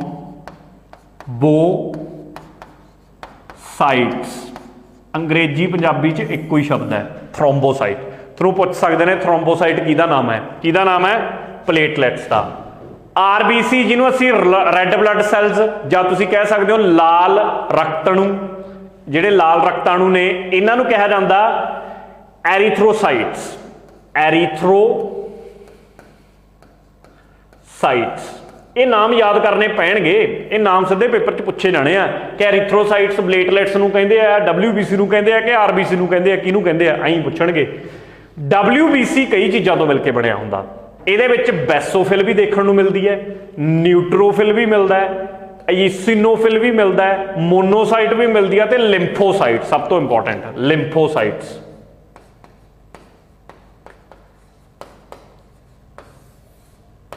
ठीक है, बाकी जिमें कि तुहानूं पता ही है कि O पॉजिटिव ते AB। अच्छा तुसीं कमेंट बॉक्स च मैनूं दस्सिओ इन्हां दे विच्चों एक तक ब्लड ग्रुप इहो जिहा जिहड़ा कि कोई भी किसी नूं चढ़ाया जा सकता भी हर एक लै सकदा उस खून नूं। एक ब्लड ग्रुप इहो जिहा जिहड़ा जे उस बंदे दा ब्लड ग्रुप ओ आ पर्टिकुलर जां O पॉजिटिव जां AB चों ਉਹ ਜਿਹੜੇ ਮਰਜ਼ੀ ਟਾਈਪ ਦਾ ਖੂਨ ਲੈ ਸਕਦਾ। ਸਾਡੇ ਕੋਲੇ ਜਾਂ ਤਾਂ A ਟਾਈਪ ਖੂਨ ਮਿਲਦਾ ਹੈ, ਠੀਕ ਹੈ, ਆਹੀ ਨੇ, ਜਾਂ B ਹੈ ਜਾਂ AB ਹੈ, ਇੱਕ O ਆ ਚਾਰ ਬਲੱਡ ਗਰੁੱਪ ਹੀ ਦੇਖਣ ਨੂੰ ਮਿਲਦੇ ਨੇ ਆਮ ਤੌਰ ਤੇ, ਨੋਰਮਲ ਜਿਹੇ ਤੌਰ ਤੇ। ਠੀਕ ਹੈ, ਤਾਂ ਚਾਰ ਬਲੱਡ ਗਰੁੱਪਾਂ ਦੇ ਵਿੱਚੋਂ ਇਹਨਾਂ ਚੋਂ ਤੁਸੀਂ ਮੈਨੂੰ ਇਹ ਦੱਸਣਾ ਵੀ O ਪੋਜ਼ਿਟਿਵ ਉਹ ਹੈ ਕਿ AB ਵਾਲਾ ਬੰਦਾ ਜਿਹਦਾ ਬਲੱਡ ਗਰੁੱਪ ਇਹ ਹੋਵੇ, ਉਹਨੂੰ ਚਾਰਾਂ ਚੋਂ ਜਿਹੜਾ ਮਰਜ਼ੀ ਟਾਈਪ ਦਾ ਖੂਨ ਚੜਾ ਦਿਓ ਸਾਰਾ ਚੜ ਜਾਂਦਾ। ਠੀਕ ਹੈ, ਇੱਕ ਇਹੋ ਜਿਹੀ ਟਾਈਪ ਹੈ ਜਿਹੜਾ ਖੂਨ ਕਿਸੇ ਵੀ ਗਰੁੱਪ ਨੂੰ ਦਿੱਤਾ ਜਾ ਸਕਦਾ। ਸਮਝ ਕੇ ਦੋ ਅਲੱਗ-ਅਲੱਗ ਫੈਕਟ ਨੇ, ਦੋਨੇ ਮੈਨੂੰ ਦੱਸਿਓ। ਇੱਕ ਅੰਗਰੇਜ਼ੀ 'ਚ ਬੋਲਿਆ ਜਾਂਦਾ, ਇੱਕ ਯੂਨੀਵਰਸਲ ਡੋਨਰ ਹੈ, ਇੱਕ ਯੂਨੀਵਰਸਲ ਰਿਸੈਪਟਰ ਹੈ। ਜਿਹੜਾ ਯੂਨੀਵਰਸਲੀ ਕੋਈ ਵੀ ਲੈ ਸਕਦਾ, ਇੱਕ ਯੂਨੀਵਰਸਲੀ ਕਿਸੇ ਨੂੰ ਵੀ ਦੇ ਸਕਦਾ ਦੁਨੀਆ ਦੇ ਵਿੱਚ। ਦੋਨੋਂ ਮੈਨੂੰ ਕਮੈਂਟ ਬਾਕਸ 'ਚ ਕਮੈਂਟ ਕਰਿਓ, ਦੇਖਦੇ ਹਾਂ ਕਿੰਨੇ ਕੁ ਨੂੰ ਪਤਾ ਨੇ। ਸਿੱਧੇ ਸਵਾਲ ਪੁੱਛੇ ਜਾਂਦੇ ਨੇ। ਤਾਂ ਆਹ ਦੇਖੋ ਕਰੰਟ 'ਚੋਂ ਸਵਾਲ ਪੁੱਛਿਆ ਹੋਇਆ, ਵੈਸੇ ਸਾਇੰਸ ਟੈਕ ਦਾ ਸਵਾਲ ਹੈ, ਟੈਕਨੋਲੋਜੀ ਦਾ ਸਵਾਲ ਹੈ। युद्ध अभ्यास नाम की एक आप एक्सरसाइज करते हैं। ठीक है, तो युद्ध अभ्यास एक्सरसाइज किहड़े-किहड़े दो दिशां च करी जाती है। अपना जो तुसी जिहड़े अपने नाल बच्चे जुड़े हुए ने कोर्स दे विच, कोर्स खोलोगे उहदे विच साइंस ते टैक नाम का एक फोल्डर बनया होया। उस फोल्डर दे विच एक तां साइंस दीयां वीडियोज़ चलणगीआं, बायो दीयां, फिजिक्स दीयां, ये सारियां। थल्ले एक साइंस टैक दे विच स्पेस होऊगा, स्पेस ते एक होऊगा डिफेंस। डिफेंस के विच ना एक वीडियो आ, उस लिखा होया fact of defence. Facts of defence video थोड़े वास्ते बहुत इंपॉर्टेंट आ, किसी बच्चे ने नहीं छड्डनी जिहड़े अपने नाल जुड़े हुए ने। उहदे विच मैं सारियां तां एक्सरसाइजां इंपॉर्टेंट कराइयां होईयां ने कि किहड़े देश नाल करदा है। सारे इंपॉर्टेंट मिलटरी दे ऑपरेशन कराए हुए ने, ते नाल ही वो ऑपरेशन जिवें ओहे जे सवाल कि जदों ब्लू स्टार साका होया सी उदों साडी एयर फोर्स दा हैड कौन सी, जां जदों फलाना साका होया सीगा तां उदों कौन सी। तो वो सारे सवाल जिहड़े हैगे ने ना, वो सारे सवाल तुहानूं उत्थे देखण नूं मिलने ने, ते वो सवाल तुसीं उत्थे कवर करोगे। तो इस करके उस वीडियो नूं बिल्कुल भी स्किप नहीं करना, तुसीं बिल्कुल कवर करनी है वो वीडियो। ठीक है, तो अपनी ये डिस्कशन अज दी इन्नी सी। ये वो सवाल ने सारे जिहड़े साइंस के थोड़े तो पूछे गए ने। लैक्चर थोड़ा लंबा हो गया पर बहुत इन्फॉर्मेटिव लैक्चर आ थोड़े वास्ते, जिहड़े भी पंजाब पुलिस नूं स्पैशली टारगेट कर रहे हैं, खासकर कॉन्स्टेबल। पर ये पेपर ये लैक्चर चाहे सब इंस्पैक्टर वाले देख लैण, क्योंकि पेपर उस एजेंसी नहीं लेना। हुण मैं ऑलरेडी तुहानूं दस चुकिया, अपना पंजाबी व्याकरण का पेपर 1 नूं लैके कोई तैयारी करना चाहुंदा, स्पैशली पेपर 1 की, बाकी कोर्स किसी ने लिया हुआ, सिर्फ 499 रुपए दे विच कोर्स है, तुसीं लै सकदे हो। इंपैक्ट एजुकेशन ऐप के उत्ते अवेलेबल है। इस तो इलावा पूरी डिटेल्ड पॉलिटी विद MCQs, पूरी डिटेल्ड, मतलब लक्ष्मीकांत की किताब फुल डिटेल दे विच, वो कोर्स सिर्फ 700 रुपीज़ दे विच है, तुसीं परचेज कर सकते हो जे किसी नूं लोड़ लगती है। एवें इंग्लिश का कोर्स है, तो ऑलरेडी पंजाब पुलिस का कोर्स तो अपना 999 दे विच चल ही रहा है। तो ये कोर्स मेरे हिसाब नाल सब तो बेस्ट कोर्स आ तुहाडे वास्ते जे कोई पंजाब पुलिस की तैयारी कर रहा, क्योंकि इन्ना अफोर्डेबल, तो मैं अपने वालों क्लेम करदा कि इन्नी क्वालिटी वाला तुहानूं कोर्स इस कॉस्ट दे विच किते नहीं मिलूगा, ये मैं तुहानूं गारंटी नाल कह सकदा। बाकी फैसला तुसीं ने करना, तुसीं देखो खुद कि तुहानूं वाकई क्वालिटी का मतलब तो यह होंदा कि सामने वाले बंदे की तुहानूं समझ आ रही है कि नहीं, ये जरूरी है। हुण हो सकता कोई क्वालिटी तो मेरे को किते वध कोई होर भी लई बैठा होवे, कोई पढ़ा रहा होवे, पर जे तुहानूं उस बंदे की समझ ही नहीं आ रही फिर उसका की फायदा। ਜਾਂ मेरे को क्वालिटी ਵੱਧ है, किसी होर बंदे को घट है, ये मान लो मेरी समझ ही नहीं आ रही, उस बंदे की ਵੱਧ समझ आ रही है, फिर मेरा कोर्स लेने का कोई फायदा नहीं है। मेन गल दोनों चीज़ां मैच करनियां चाहिए ने। मैं हमेशा यही कहना, किसी नाल भी मेरे नाल या किसी नाल भी जुड़ना, पहला संतुष्टि करो, आराम नाल तुसीं बंदे नाल गल भी करो, उहदे लैक्चर सुनो, सारे सबजैक्टां नूं सुनो। कई बार की हुंदा किसी इंस्टीट्यूट दे विच एक अद्धा सबजैक्ट स्ट्रोंग हुंदा, ਉਹੀ ਸਾਹਮਣੇ ਤੁਹਾਨੂੰ ਜ਼ਿਆਦਾ ਪੇਸ਼ ਕਰ ਦਿੱਤਾ ਜਾਂਦਾ ਤੇ ਉਸੇ ਹਿਸਾਬ ਨਾਲ ਐਡਮਿਸ਼ਨ ਖਿੱਚ ਲਈ ਜਾਂਦੀ ਹੈ, ਪਰ ਇੱਥੇ ਐਵੇਂ ਨਹੀਂ ਹੋਊਗਾ। मैं हर पर्टिकुलर सबजैक्ट तुसी कोर्स दे विच जाओ, ये ऐप दे उत्ते तुहाडे कोले हर सबजैक्ट का इंग्लिश, पंजाबी, पॉलिटी, साइंस हर एक दे एक दो दो लैक्चर खुले होणगे, ओपन होणगे, जिहड़े कोई भी बच्चा सुन सकदा, चाहे उन्हें कोर्स परचेज कीता जां नहीं कीता परचेज। तुसी वो लैक्चर ला के देखो, जे उत्थे थोड़ी संतुष्टि हो रही है भी हर सबजैक्ट दे विच थोड़ी गल बन रही है, तां ही जुड़े का फायदा है, नहीं कोई जुड़े का फायदा नहीं। तो अपनी अज की डिस्कशन इन्नी आ बखरे बखरे प्लेटफॉर्म ने जिहदे नाल तुसीं साडे नाल जुड़ सकते हो, टैलीग्राम ते भी ऐप भी ऑलरेडी, तो इस तो इलावा तुसीं माई इंस्टीट्यूट ऐप किन्ना लई है, माई इंस्टीट्यूट ऐप डाउनलोड करनगे जिहड़े एप्पल वाले आईफोन यूज़ करते हैं, तो आ उन्हां दा हैगा ORG कोड लिखदा ना ZDRKO, ORG कोड भरनगे तो उन्होंने को ऐप इंपैक्ट एजुकेशन की डाउनलोड हो जाएगी, उत्थे उन्होंने कोर्स सब कुछ ही सारिया चीज़ां दिखणगियां। इस तो इलावा तुसीं यूट्यूब चैनल के उत्ते जाके प्लेलिस्ट दे विच जाके पंजाब की पूरी GK की प्लेलिस्ट पई है मैराथन फॉर्म च, उहदा फायदा लै सकते हो। होर भी बहुत सारे लैक्चर उत्थे अवेलेबल ने जां आउण वाले समय दे विच तुहानूं देखण नूं मिलणगे। सो अपनी अज की डिस्कशन इन्नी सी, तो होपफुली कि तुहाडे लई फ्रूटफुल लैक्चर रहा होगा। पेशेंस नाल सुणिया, तुहाडा बहुत बहुत धन्नवाद। Thank you very much.